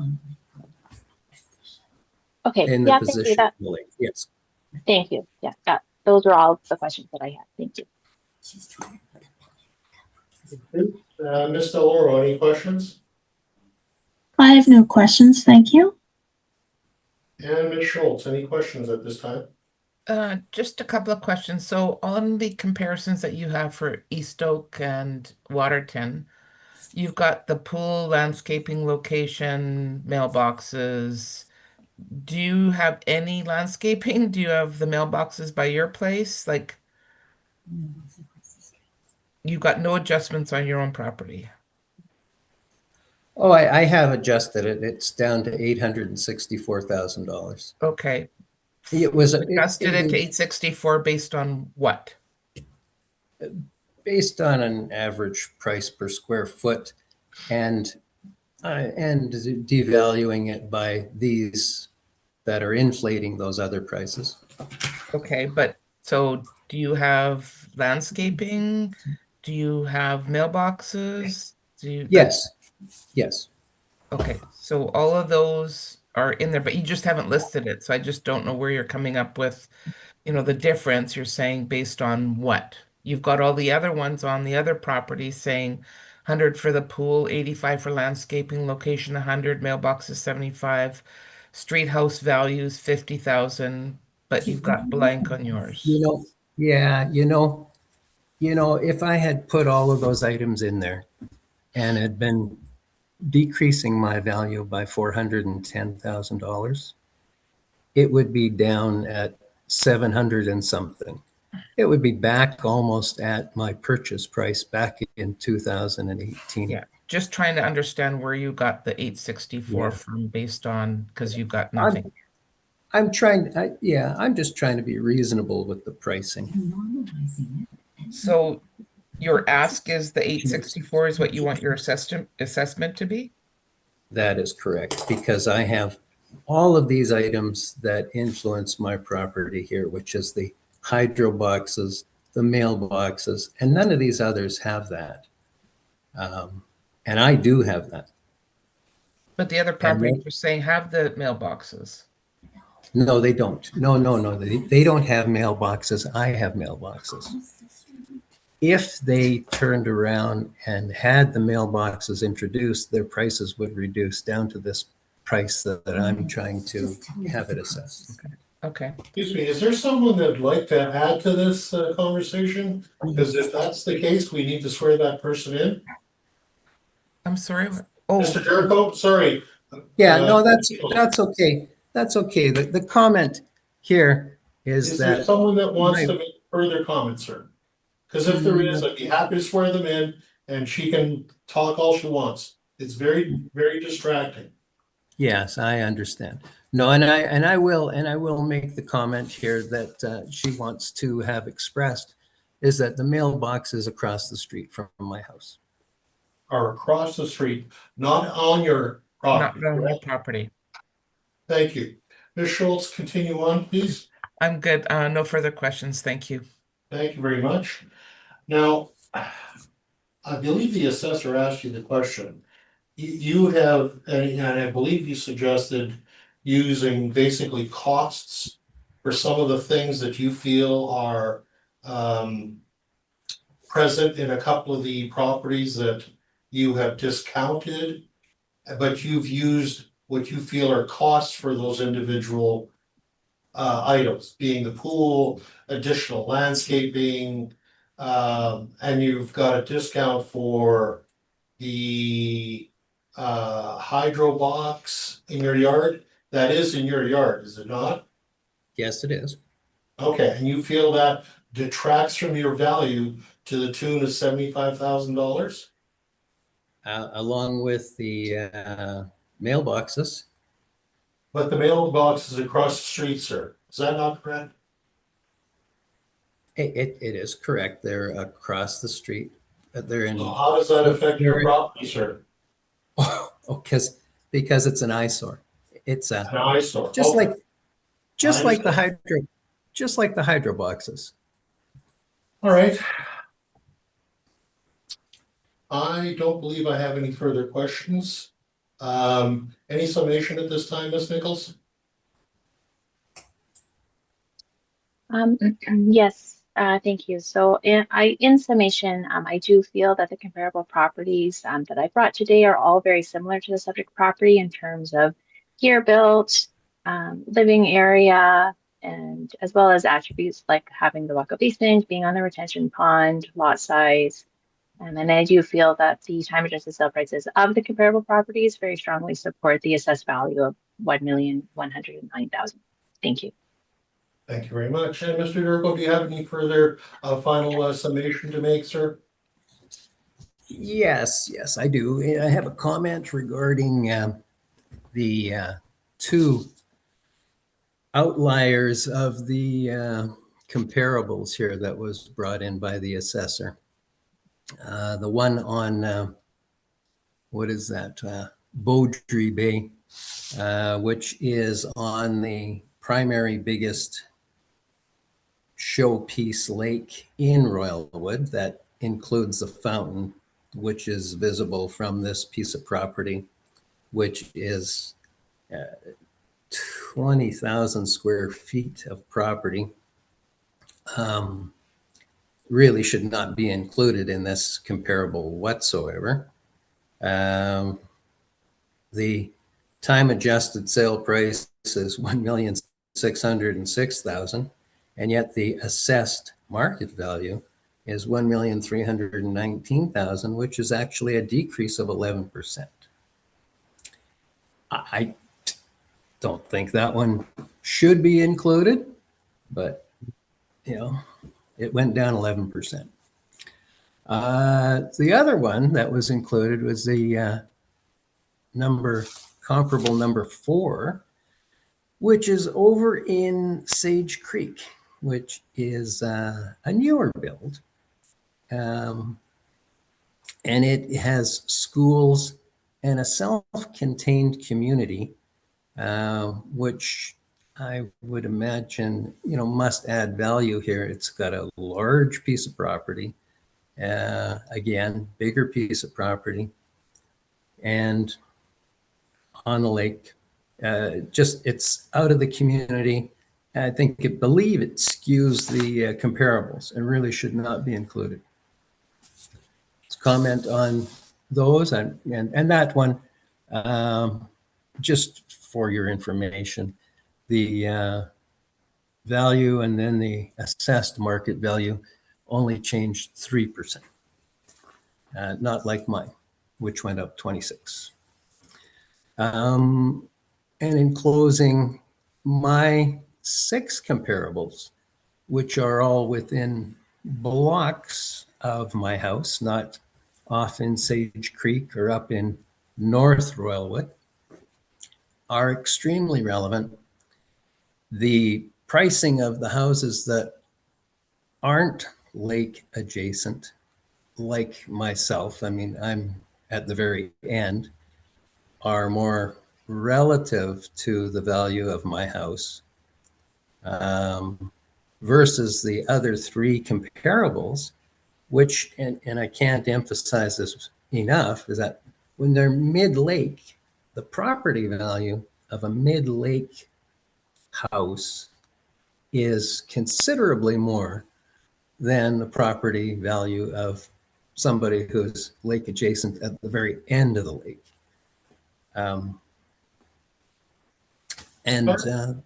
That's all I have. Thanks very much. I appreciate you coming down today and giving us your presentation. You will hear from us in the near future. Thank you so much. Have a good day. Thank you.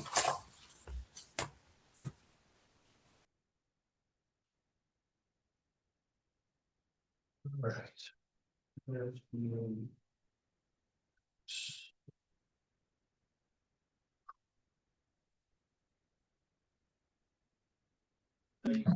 Iroquois Bay? 31 Iroquois Bay? Yeah, it's us. Excellent. Can we have, sorry, Mr. Morales? Yeah, I'm here with my partner Carrie as well. Okay, so can we have, are you both going to be speaking this morning? Yeah, we'll be back and forth a little bit. Okay, fair enough. Okay, for So sure. we're going to get you to flip your camera because right now you're on your side.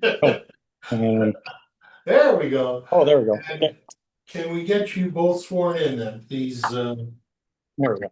Ms. Morissette, please. Hello, Mr. Morose. Can I get you to state your full name?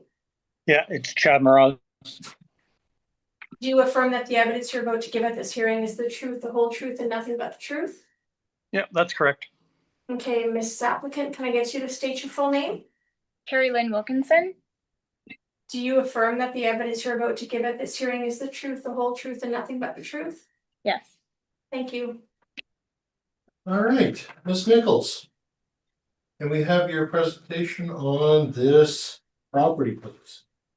Okay, so the subject property is 31 Iroquois Bay. Roll number is 06021339000. This property is located in Niagara Park. It's a 1-story home built in 1956. It does have an effective year built of 1966 to reflect some renovations done to the home. Living area of 1,196 square feet. Has a full basement, which is finished, 1 full bathroom, 1 half bathroom, 2 showers, air conditioning, a single attached garage, and a sunroom. The assessed lot size of the subject property is 5,999 square feet, and it does have the Seine River influence. The current 2027 assessed value of the subject property is $539,000. The comparable properties that I have brought today are all located in the same neighborhood as the subject property. Excuse me. All located in Niagara Park. All are one-story properties. All were built in the 1950s, so within a year or two of the subject property. And all of the comparable properties also have effective year built, indicating some level of renovation. The living area of the comparable properties range from 1,090 square feet on the small end, that's comparable number 3, up to 1,231 square feet, that's on the higher end, that's comparable number 2, but all are fairly close in size to the subject property. All of the comparable properties have full basements. They all have finished basements except for comparable number 3, which did not have a finished basement at the time of sale. All of the comparable properties have air conditioning. Comparable number 1, it does have a single car attached garage. Comparable number 2 has a multiple attached garage. And comparables 3 and 4 do not have garages. The assessed, none of the comparables have sunrooms either. The assessed lot sizes of the comparable properties range from 5,998 square feet up to 7,564 square feet. So that would be comparable number 2, which has a larger lot than subject property. None of the comparable properties have the Seine River influence. Unfortunately, I wasn't able to find any that did. But comparable 2 does have the golf course influence as well as heavy traffic. Comparable 3 has commercial adjacent, heavy traffic and rail line, and comparable number 4 has internal corner. The time adjusted sale prices of the comparable properties range from $423,600 on the low end, so that's comparable number 3, up to $523,000. That is comparable number 1. However, considering first of all, the negative influences on comparables 2 and 3, especially comparable number 3, as well as comparable 3 has no finished basement, and 3 and 4 don't have any garage, and the subject property does have the Seine River influence, which would be a positive influence on the property, which none of the comparables have. I do feel that the value at $539,000 is slightly above the comparable properties I was able to find, but is appropriate considering those differences that I mentioned. As well, the subject property did sell, registered sale date of July 2024, sold for $597,000. The time adjusted sale price of that sale price would be $617,300. So considering all of the information presented here today, I do feel that $539 is a reasonable value for this property. Thank you.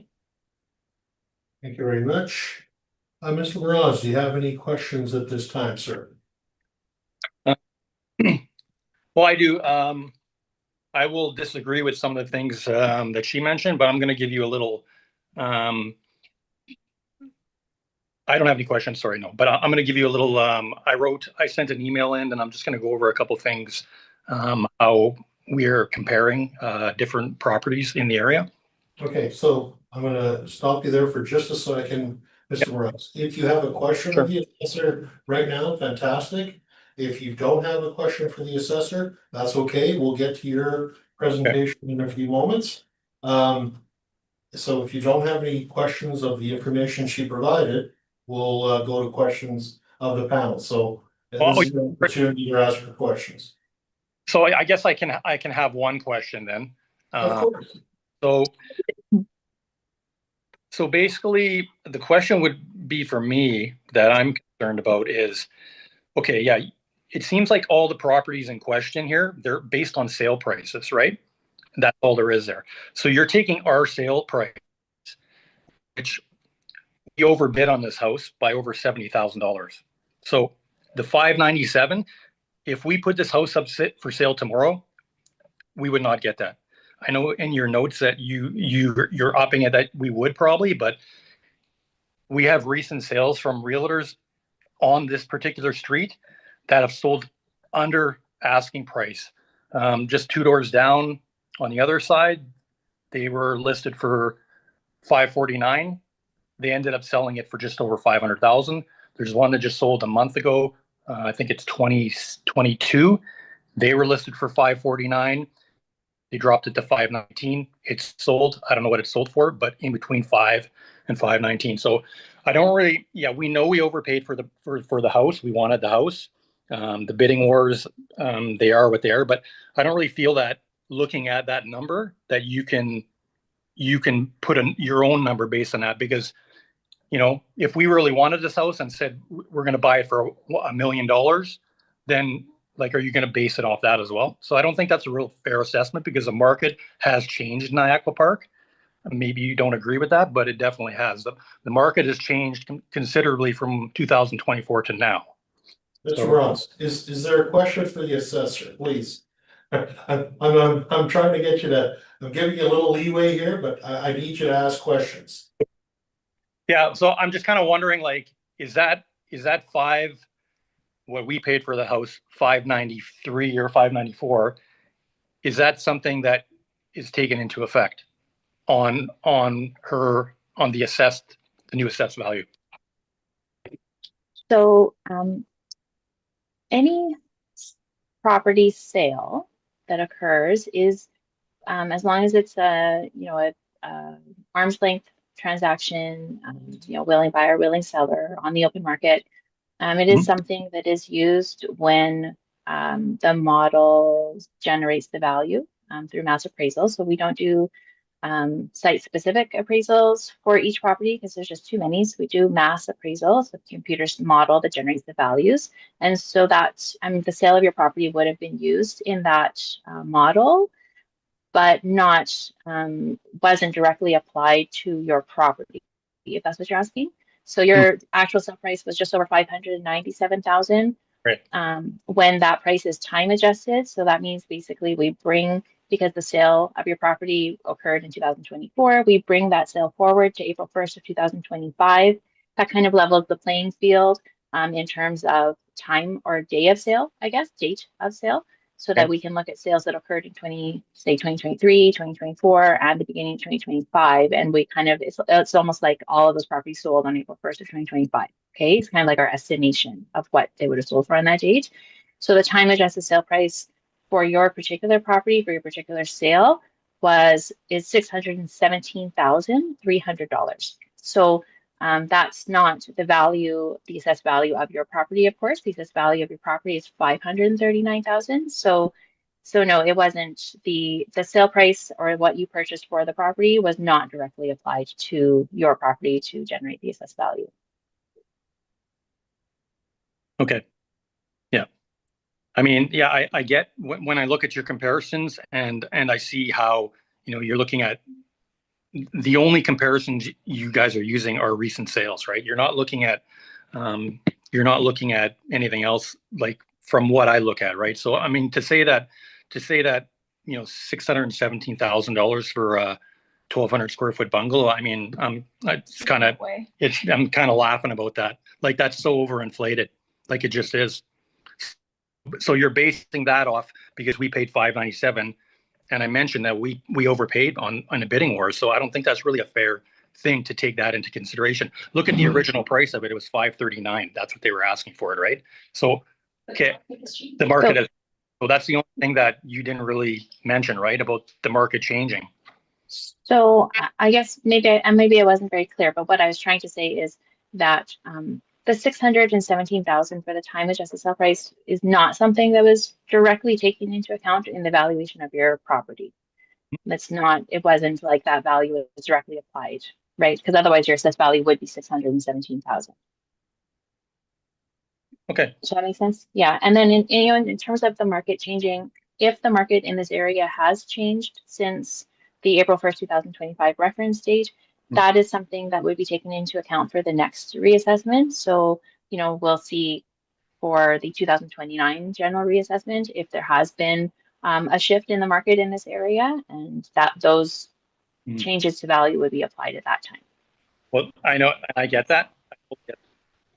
Okay, that's fine. Yeah, that answers the question. That's cool. Yeah, All right, that's it for your question, sir. you betcha. Yep. Thanks. Thank you very much. Ms. Deloro, any questions at this point? I have no questions, thank you. Thank you. And Ms. Schultz, questions? No questions at this time, thank you. And I don't believe I have any questions, so. Mr. Morales, can you walk us through your presentation this morning? Okay. So as you know, like we're formally requesting explanation and a review here today, and also looking for a decrease in the assessed value of our property. Since purchasing our home 2 years ago, its assessed value has increased more than $170,000, and it's now within the top 10 highest assessed homes in Aqua Park, and this is a 1,200 square foot bungalow. So last year's reassessment, we had a reassessment last year because when the house went up for sale, I guess the pictures were online, and I guess it was discovered there was some updates done from a previous owner. So the increased value went up by 91,000, and we disputed it last year. So we're trying to understand what justifies this one, another $80,000 increase since last year. So we looked at the averages on the homes that she had said that she gave for comparisons, and the average adjusted sale price you selected is only $490. That's the average of those, and of those four, which is still, we're still $50,000 over that. Our comparisons that I have show an even greater difference in that. So we're just trying to understand like the correct value here. So, you know, the ones that I use in particular, like you use my neighbor just to the south, 29 Iroquois. So there's still a $70,000 difference with us and the neighbor to the north. But the one that's a real head scratcher for us, and this is comparable to the one that you said on Cherokee Bay. It's a smaller home, not much smaller, but it's right next to us, south. It is 33 Iroquois Bay, and it's 1,082 square feet. It's closer to Fermor, and I guess for the influences, she has a corner lot, heavy traffic, and Seine River. Okay, we have Seine River. Heavy traffic, I could take my phone and record in her backyard the noise level of traffic and the noise level in ours. It's exactly the same. So I'm kind of curious about that for one thing. And so her assessed value is $364,000 compared to ours $529,000. That's $165,000 difference for a neighbor, like my next door neighbor, right? And the reason why that is because Mr. Morales, excuse me for just a second, sir. Yep. I'm just going to, I want to make you understand, you're using comparisons of assessments right now. Yeah. Mm-hmm. You realize that we don't look at comparable assessments to determine whether assessments are correct or not. What we're looking for here, sir, are sales. Do you have sales? Exactly. That's my whole point. Prior to the reference date that we can look at, sir. I'm sorry to interject, but no, all good. That's my whole point of this whole conversation is my neighbor has lived in her house for over 25 years. It says in her assessment she doesn't have a finished basement. I've been in that house. It does. So there's the other big head scratcher is 2 doors down from us. There's a massive house that has undergone major renovations over the years. They've been here for 40 years, and their address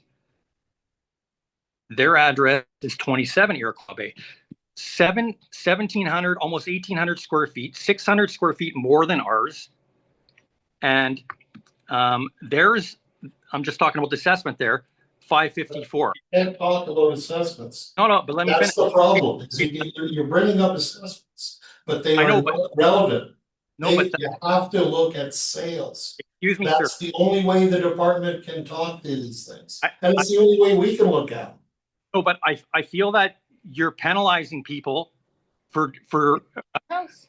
buying a house, really. Because my point is that how can a house 2 doors down on the back of the river, same story or same side of the street, and his home is assessed $15,000 more because he hasn't had a sale he hasn't had a house for sale for over 30 years. Meanwhile, it's been totally redone. So you guys talk about square footage. His square footage is 315. Ours is 442. We got a tiny bungalow. That's what I'm saying. I'm just saying it's. I know we're talking about assessed value, but if people stay in this area and they don't leave, they're benefiting as opposed to someone who Trying to get into a new house. trying to get into a new house. You're just going off sale prices, and that's all the But it ones. should be based on market value too. Yes. So I Well, understand you have to take the sales information and the prices that houses have sold for recently, but shouldn't market value take into consideration if every single one of us on this street all put our houses on the market tomorrow with a realtor? We're all going to have an assessed value that is much different than the assessed value you're saying, you know, our neighbor's was because he hasn't sold his for 30 years. But if you put it on the market tomorrow, you would still have to put a value on it, and that value is in huge, like there's a huge disparity between that and what you're saying ours is. And the problem that we are facing right now is that to do proper assessments for every property within the city limits, the way that it's done is by using sales. And that's the only metric that we can apply. We can't apply that assessment versus the next door assessment because it's irrelevant. We don't know if everything is correct when it comes to that. Unfortunately, you pointed something out that happens all the time. Oh, you don't have a basement finish shown, but they actually do have basement finish. Or they've had it remodeled extensively and the department doesn't know about it. That's why you do not use assessed values as comparisons. You use the actual sale prices because that reflects the willing buyer and a willing seller and what they think the value is at a point in time. And the point in time that we are supposed to be ahead of or at is what is this, April 1st of 2025. So anything up until that point is valid for sales. Anything after that point is irrelevant. And as the assessor stated, can I ask a question?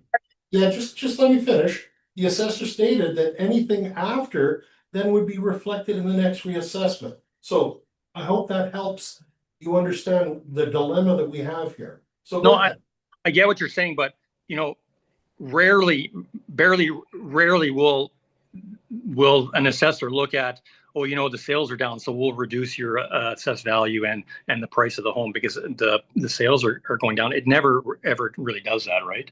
So well, I don't think you're correct, sir, because the department and maybe we could have the assessor speak to how the model looks at these things, and maybe that's something you should answer right now for us. Ms. Nichols, could you chime in on that for Mr. Waraz, please?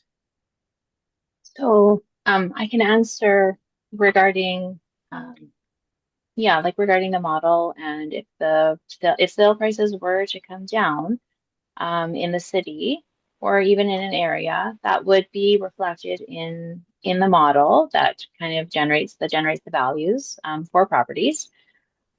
But that doesn't necessarily mean there's going to be a corresponding reduction in taxes either, which is not, I know we are not here to discuss the taxes, but I do think that is the main concern of many homeowners.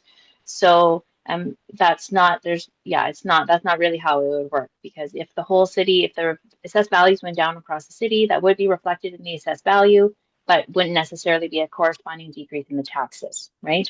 And I think at the end of the day, what really you're concerned about is equity, right? Like that your value is higher than your neighbor's value. Is that right? Like significantly higher, like even if we put everything aside, right? Like we can't take into comparison, you know, houses that don't have recent sales information. I get that. So even if we table that, even just taking your four comparison homes, which I think are maybe more of the closest to our home's value in actuality. But if we combine that with like the four that Chad has picked in the same neighborhood, same size, similar amenities, garages, sunroom, similar to ours, even the average adjusted prices are ours is still at least 50,000 more. Like that's a huge disparity. And I just think that our assessment in actuality should be valued much less, closer to the 500,000 rather than what you've stated at 539. I think that's the biggest thing, even though there's a lot of other things I would like to sit here and argue we can't, but even just that there, like $50,000 more, and that's on the low end. And we just had a severe correction last year. We did this exact same thing at this time of year last year, and it was still a $91,000 increase. Like, this is just insane. Like, I just feel like it should be quite a bit lower to be more in line with this neighborhood. That's all. Okay, so just I want to be absolutely clear. What value are you asking for on your property then? I think it should be closer to 500,000. Or 510, like a very there. low 500,000. And I know it's not a significant difference, but wow, what a 171,000 since last summer, and it's just a lot to wrap your head around. It is. Yeah. Right. You understand that, again, it all really comes down to the sales. That's always what it's going to come down to, unfortunately. I understand that, and like I said, I mean, I can sit here and argue it because there's a house down the street that's on the market. They listed it at 379. It's not selling. They've dropped it to 350 or 340. It's not going to sell for that because it's a tear down. Right. The house has been neglected for dozens of years. But if you look at its assessed value, it's assessed at 419. Yeah. If I buy that house, even if I know it's a tear down, if I say, oh well, I think it's an investment property, I'm gonna buy it for 250 and tear it down and put a house there. Am I going to be assessed at 400? Like, does that $419,000 property assessment stand if somebody buys a house and it's a tear down? Or does it get corrected next year once that house sells for the significantly less market price? So when we have information, when we have information that comes forward about a property, like for example, and it can go in both directions. If there's a property that is in really bad condition, and we see it listed in MLS and we see, oh, okay, like this property is in really bad shape, water's turned off, like that kind of thing, we will reflect that, in the assessed value of the property. And conversely, if we see that a property has, say, taken out a permit to finish the basement or build a deck, and we didn't know about that previously, we will, use information as it comes to light and make adjustments on the assessed value of that property, as we become aware of information. And so I think that's probably, as the chairman stated, that's probably the biggest reason why we don't compare assessments, because although, like you mentioned, your value might be 50,000 above your neighbor's value, but that's not necessarily reflecting that your value should come down, but maybe that theirs needs to come up, right? There might be something about your neighbor's property that we don't know, and we need to make a change there to, get their assessed value to be accurate, for example. That guy said the exact. And I mentioned it's funny because I've been looking at the properties, and there's a place right across the street, and it had no garage attached to it. I mean, it's the same house as ours, and you guys jotted that down, and wouldn't you know it, now it's changed that it has a garage and their assessed value has gone up. So I mean, I'm not here to tattle about everyone, but I just think, like Carrie said, I just feel like we're saying that the comparisons that you gave us, the home sales, I just feel like ours should be a little bit lower. I'm not saying it should be way lower, but like Carrie mentioned, the low fives. Yeah, I think just 539 that's a lot. And we've been hit, we've only been here for 2 years, and it was, what was it originally? It was 368,000, and now it's 539. Like, it's going to become unaffordable for us, is what I'm saying. And this isn't a boo-hoo thing, but I mean, just if we're expecting a $60,000 to $80,000 every time a reassessment, like that's filed to us. So that's all I'm saying. So, Okay, yeah. Mr. Moroz, is that basically Yeah. your presentation then, sir? It is, yes, sir. Thank you so much.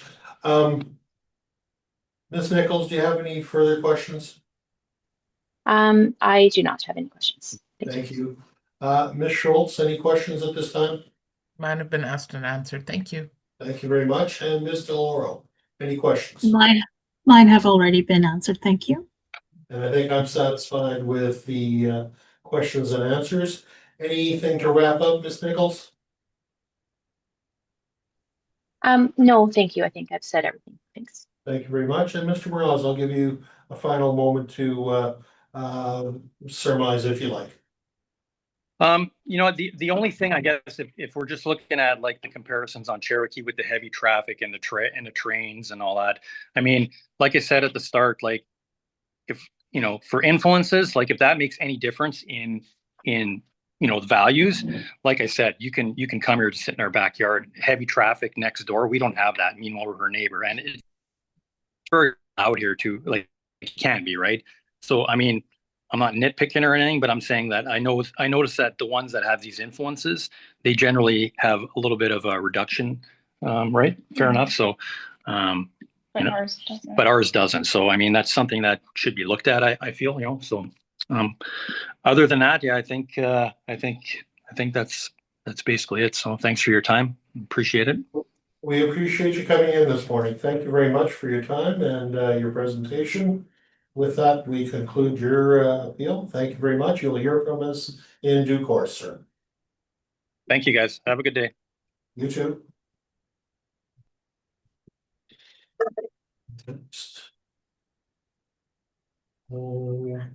Oh, that's 98 Strasbourg. Item 15. And is the applicant there?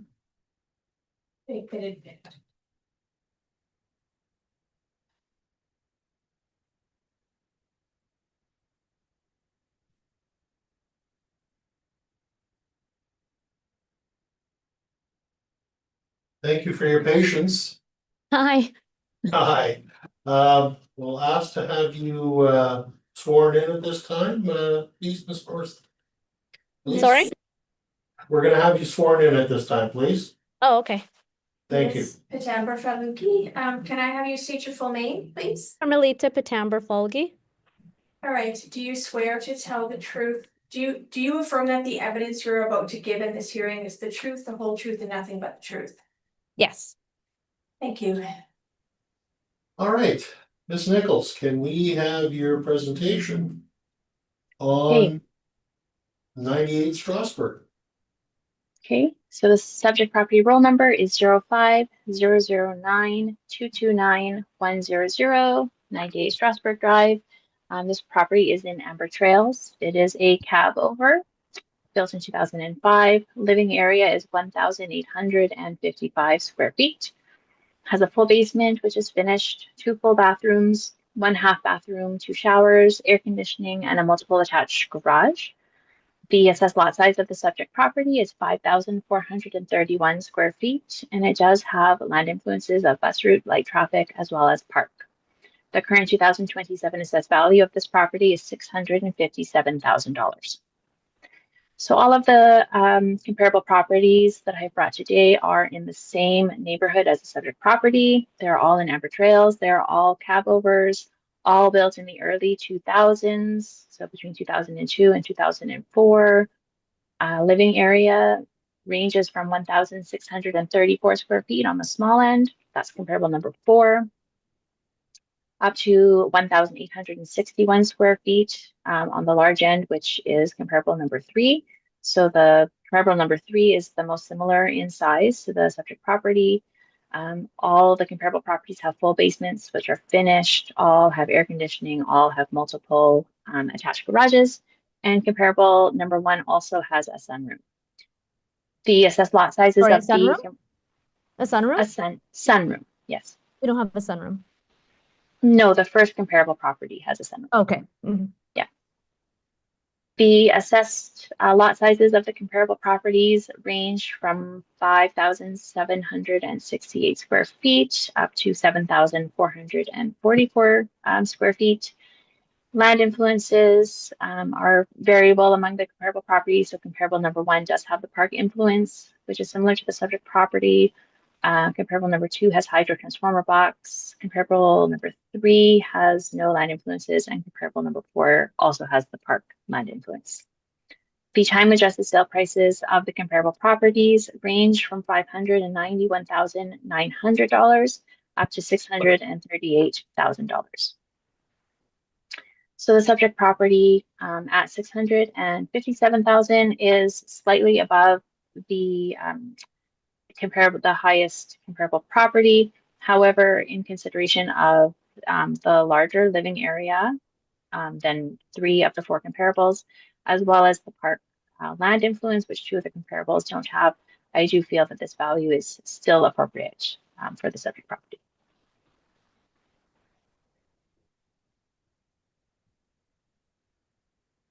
Right.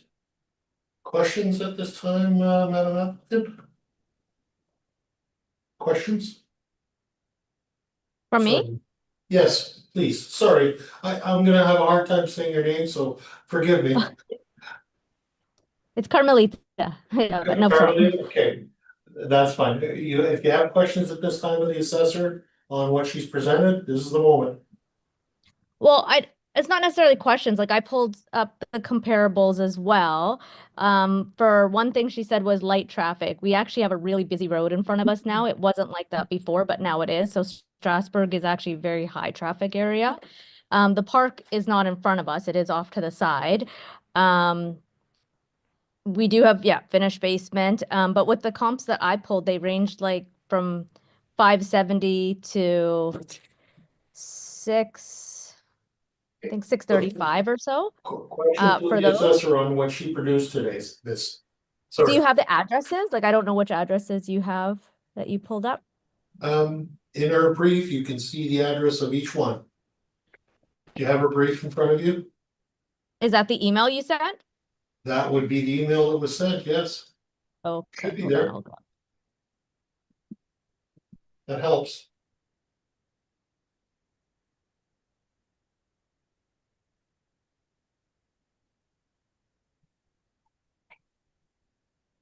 Can you just tell me the address? Is that okay or no?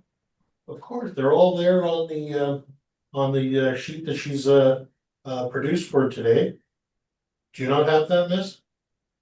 I didn't see it. 1 second, I'll double check.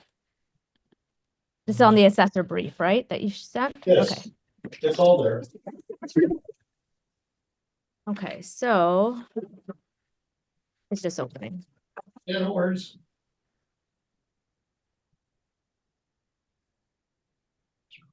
Okay, so Courland, she chose as number 1. 108 Courland. Yeah, that's the document. You should see your subject property being your place, and then the 4 comps that the assessor spoke. Do you have that? 1 second. Yeah, 108 Courland. Correct. I'm just gonna bring that up. So that, okay, but you were looking at stuff that sold 2024, right? Well, it's So all this prior one to sold, all prior to the reference date, yes. so it sold for 601, 1791 square feet, 4 bedrooms, 3 baths. So that one sold for 601, correct? That was the actual sale price, and the time adjusted sale price was $621,400.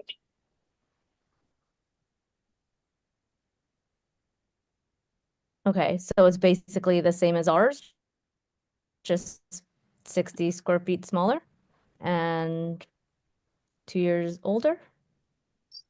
So it's yeah, similar property, slightly smaller, slightly older. Okay. And then you have 55 Amber Trail. Yep.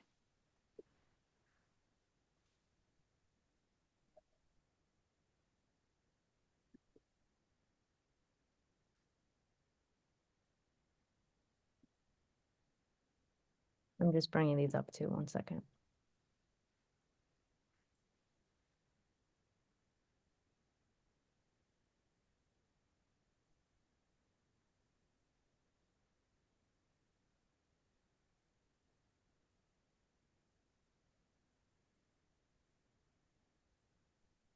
Okay, so that one for 2024, so that sold for 582, right? So that's about the same size and everything is basically the same. So that one sold for 582. 582, time adjusted sale price was 592. Okay, so that one's very comparable to ours, including like the layout inside as well. So probably the biggest difference here is that this property doesn't have the park influence. It's not as close to the park as your property. I mean, it is actually just down the street from the park. So it is literally about the same distance from the park than ours. We're not on the park. Like the park is down the street on Morava. It's not in front of us. We don't have the park in front of us. Same with Amber Trails. It actually meets with like 55 Amber Trails. You walk down and then there's the park at the end of the street. So it's about the same distance to the park. So there's a map on the second page on my, so there's the comparables, and then if you go to the next page, there's a map that shows where all the comparables are. So you can kind of see there where your property is in relation to the park. 55 Amber Trail is comparable number 2, excuse me, and is kind of a little bit south, and I guess that would be east. And then, yeah, the other ones are a little bit further yet. 1 second.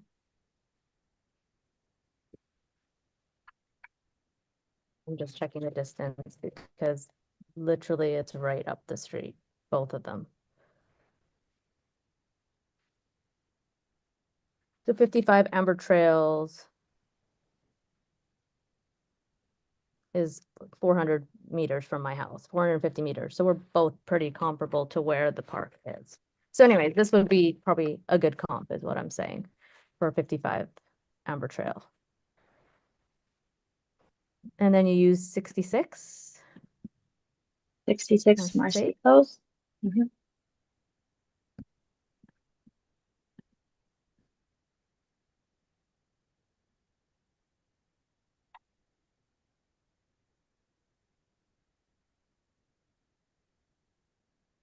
So that one sold for 587, 500.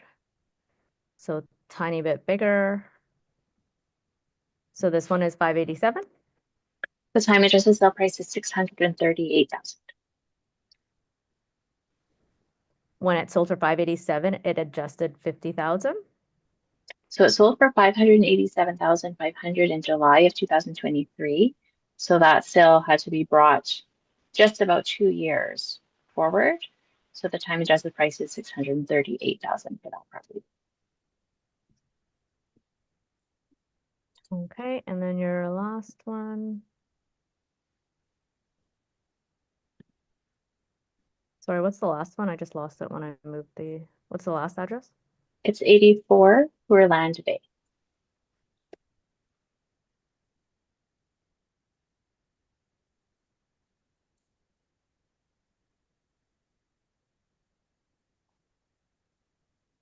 So that one sold for 569.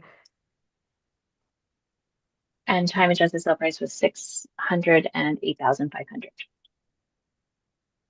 Okay, so based on your 4 there, so what's the average sale price of yours, your 4 comps? I haven't calculated the average sale price or the average time adjusted sale price. The range was 591,900 up to 638,000. Sorry, so you're saying our assessment should be at 638? No, I'm saying 657 is still appropriate considering the park view that you have from your property. I don't as have well a as view the of the park size. from my property. I can literally show you out my window. I don't have, I'm looking out the front of my house. The park is down to the right of us. I don't have a view of the park in front of me. The park is down on Morava. I'm on Strasbourg. So I guess when maybe park is a general term, but right in front of your house is a pond, as well as a path that leads into the park. No, it doesn't lead into a park. It's a path. There's a pond, there's a path, and there's a very busy road now because they opened up Templeton, so it's actually a really high traffic area. It's not a light traffic area that was noted before. It's actually very, very busy. So that Mhm. I know is a downfall for resale for sure. And for value. Because it was a closed road when we first purchased. Now it's a very busy, high traffic area. Mhm. Yeah, so I think in this case, park refers to the kind of the green space as well as the pond that's across from your property. Okay, well, based on all of these and even what they're selling for now, 657 is way too high. Okay.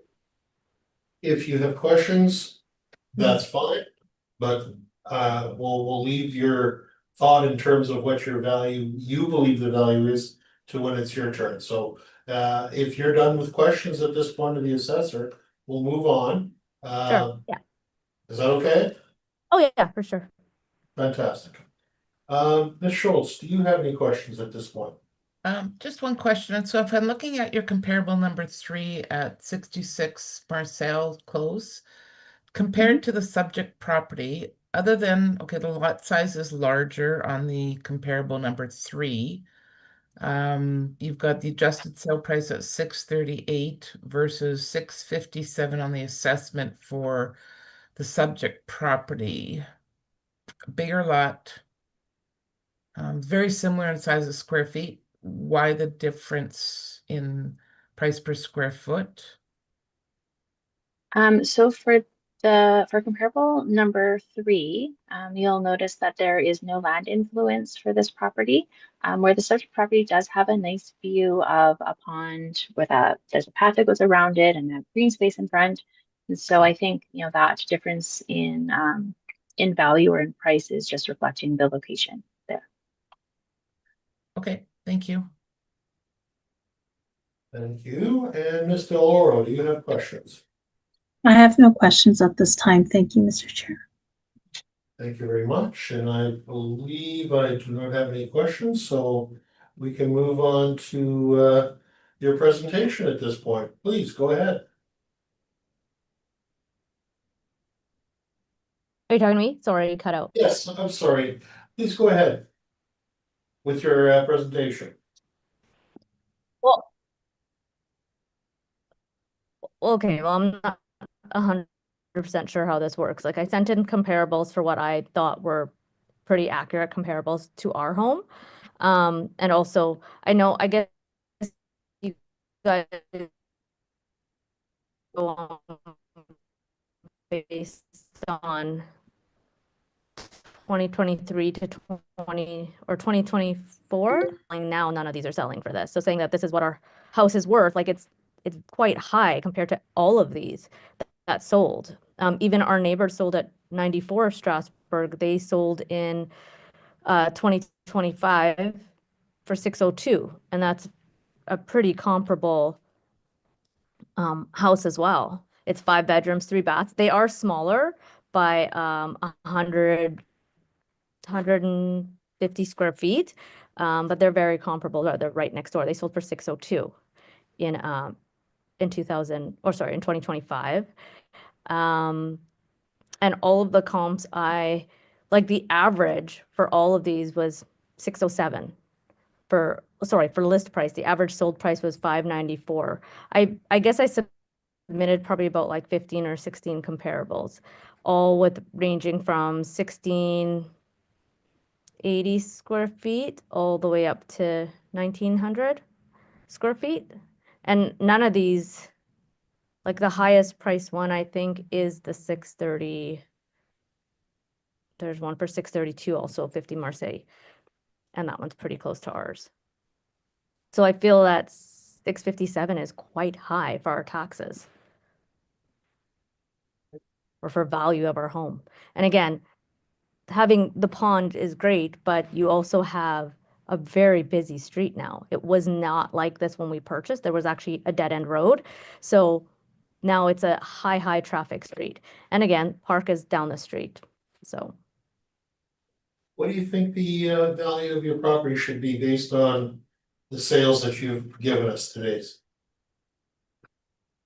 based on the averages and what I can like actually compare myself to based on these, Yeah. anywhere from 610 to 6, I would say 610 to 620 is fair, based on all of these comparables.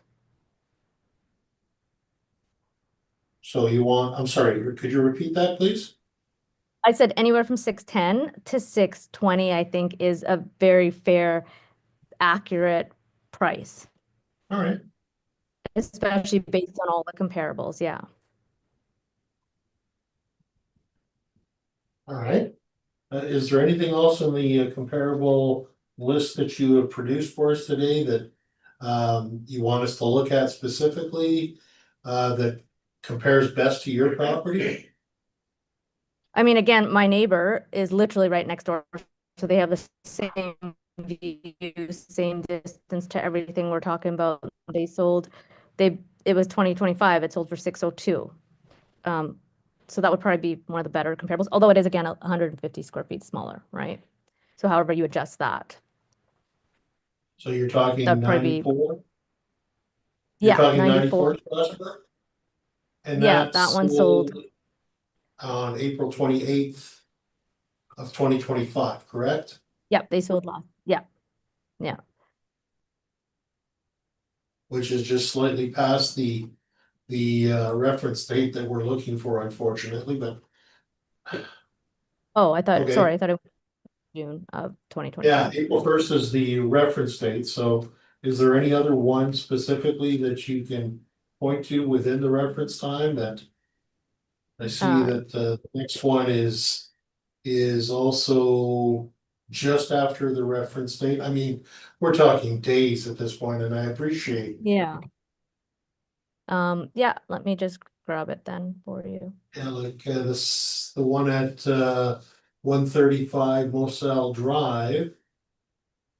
That ended up selling in December of 2025, which is after the reference date. Do I have the reference dates incorrect? What are the reference dates then? The reference date is April 1st, 2025.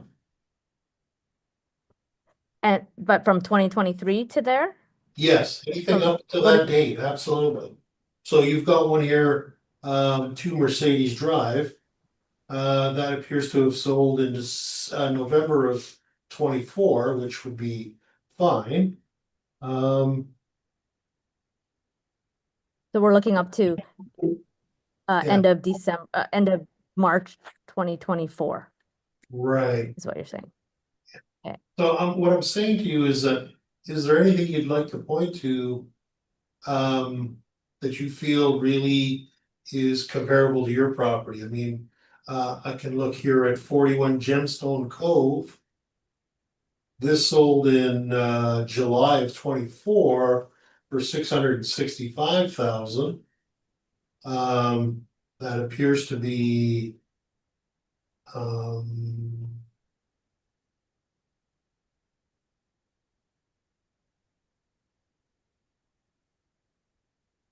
Hello? looks to be larger, I believe, than your property. Yes, by Yeah, on Gemstone, yeah.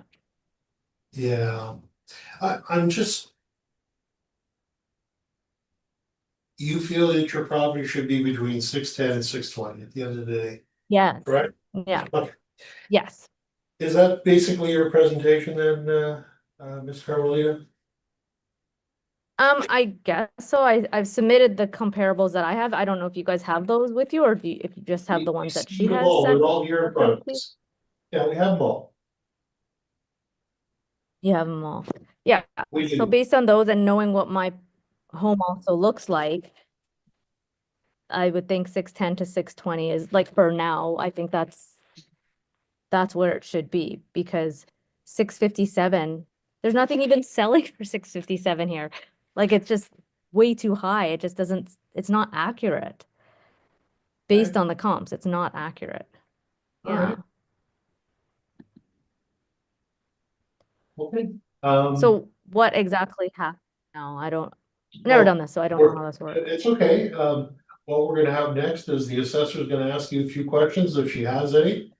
And then you'll get questions from the rest of the panel and, Okay. okay, so that's what we're going to do next. Next, Ms. Nichols, do you have any questions of the applicant at this point? I do have a question. So I was just looking through the comparable properties that you had sent in. And so I was just kind of looking at the sale prices of the properties that have that park influence. And I'm noticing that the sale prices are, say 108 Courland, which is 1738 square feet, so smaller than your property. That property sold for 621. There's 84 Courland, which is 1634 square feet, so again, quite a bit smaller, sold for 609, rounded there.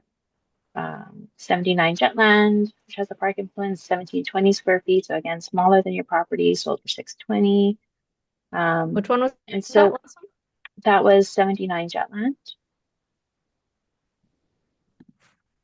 Sold for And 607.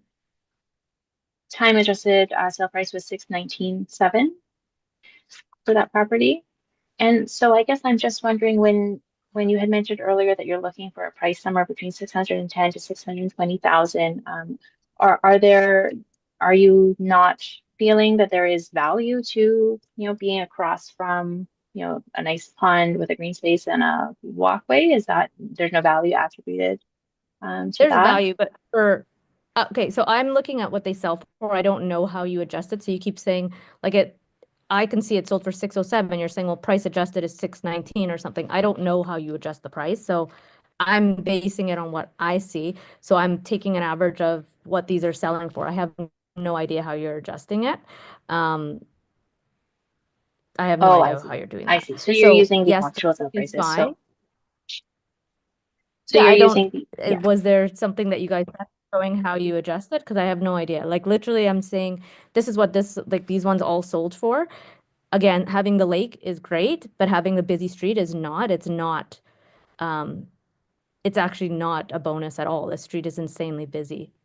So I know that's a so downfall, 100%, but especially for, Ms. Nichols, so could you at this point, balances, right? I guess you have a lake, but then you have a really crazy busy. Yeah. Sorry? Ms. Nichols, Mhm. may I just suggest to you that maybe you should explain the time adjustments that you've made to the sale prices? That Right. may help to add more color to this, please. Sure. Yeah. So because the sales that we're looking at haven't all actually occurred on April 1st of 2025, we do apply what we call a time adjustment to the actual sale prices of all of the sales that we look at. So basically what we're trying to do is we're trying to get an idea of what these properties would have sold for if they all sold on April 1st of 2025. So for example, a property that sold, I'm just going to look at one of your comparables here, I guess, property sold September of 2023 for 565,000 is going to have a time adjustment on it to bring that value to April 1st, 2025. So that's why you'll see that there's a time adjusted sale price of 608,500. So for every sale that has occurred, we do have sales information posted on our website. So it's a PDF document where you can go and look at all of the sales that occurred in the city. And beside each actual sale price for those sales, you'll also see the time adjusted sale price. So that information is available on our website. You just type into Google Winnipeg assessment sales information and that will come up there. And we're just basically trying to level the playing field for the taking into account, excuse me, the different dates of the sales. Does that help? I mean, yeah, Farmer? that helps. I mean, I wasn't aware that's how you do it. I've just submitted what sold that's comparable to mine between that time. So Okay. that's all the info I Totally had at the understandable. time. Yeah. Yeah. So Okay. that was all the questions I had. Thank you. Thank you very much. Ms. Schultz, do you have any further questions? I do not, thank you. Thank you. And Ms. Deloro, do you have any questions? No, I do not. Thank you. And I think that we've gone through the questions I certainly needed answered. So I would thank you both for your presentation. Ms. Nichols, do you want to wrap things up with a quick surmise or not? No, I think I'm okay. Thank you. Okay, and Ms. Carmelita, would you like to surmise your position, please? I don't know what that means, surmise, but Yeah, basically, I just think that's where it should be. have final word. How's that?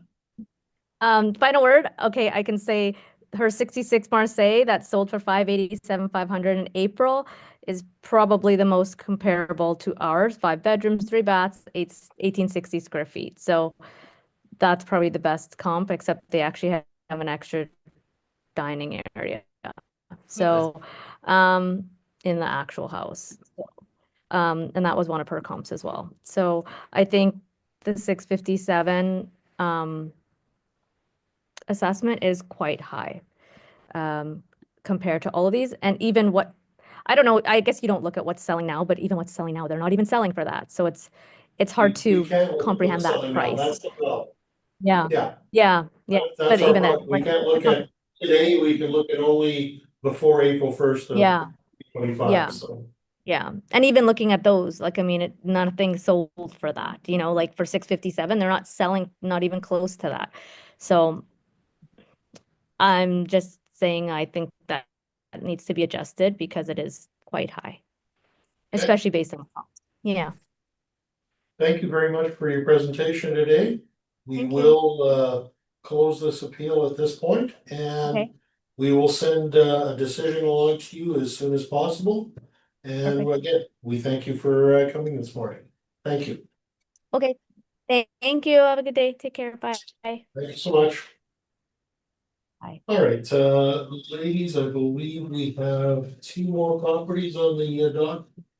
Just one. Okay, item 8. That being 58 Regis Drive, is that correct? Yep. Did we get anything from the applicant or no? We lost a panel member. Oh. No, I'm We still don't here. want that to happen.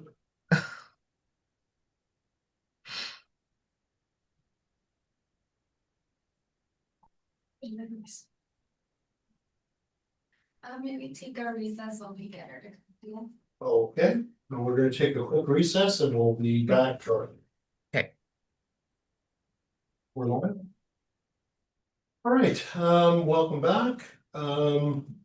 Ms. Nichols, I believe we are down to the last item on the docket being 58 Regis Drive. Would you like to give us your presentation at this point, please? Okay. 58 Beach Drive, roll number is 08-007-413-500. This property is a 1-story home built in 1979, living area of 960 square feet. Full basement, which is finished, air conditioning, single attached garage. Lot size is 5,638 square feet. And the current 2027 assessed value of the property is $345,000. We had contact with this homeowner a couple of years ago and did an inspection of the property. There were some foundation issues with the property at that time. And so that is still being reflected in the assessed value of the property now. The comparable properties that I brought today are mostly in the same area, River Park South, except for comparable number 4, which is in Meadowood. I did make an effort to buy properties that are in not great condition, just to reflect the last known condition of the subject property. So comparable number 1 was listed in MLS as having mold throughout and was visible in the pictures. Comparable number 4 was sold in as-is condition, and comparables 2 and 3 were both in original condition as well. All comparable properties are 1-story homes, built year built ranging from 1978 to 1985. Living areas ranging from 917 square feet up to 1,063 square feet. All have full basements, all have finished basements except for comparable number 1, which does not have finished basement. Comparable 1 and comparables 1 and 2 do not have garages. Comparables 3 and 4 have multiple detached garages. Lot sizes range from 3,579 square feet, which is smaller than the subject property, up to 5,002 square feet, so again, smaller than the subject property. Comparables 2 and 4 have back lane, bus route, and light traffic influence. Comparable 3 has external corner. And the time adjusted sale prices of the comparable properties range from 334,700 up to 384,600. So the assessed value at 300 of the subject property at 345,000 falls in line with the comparable properties that I was able to find.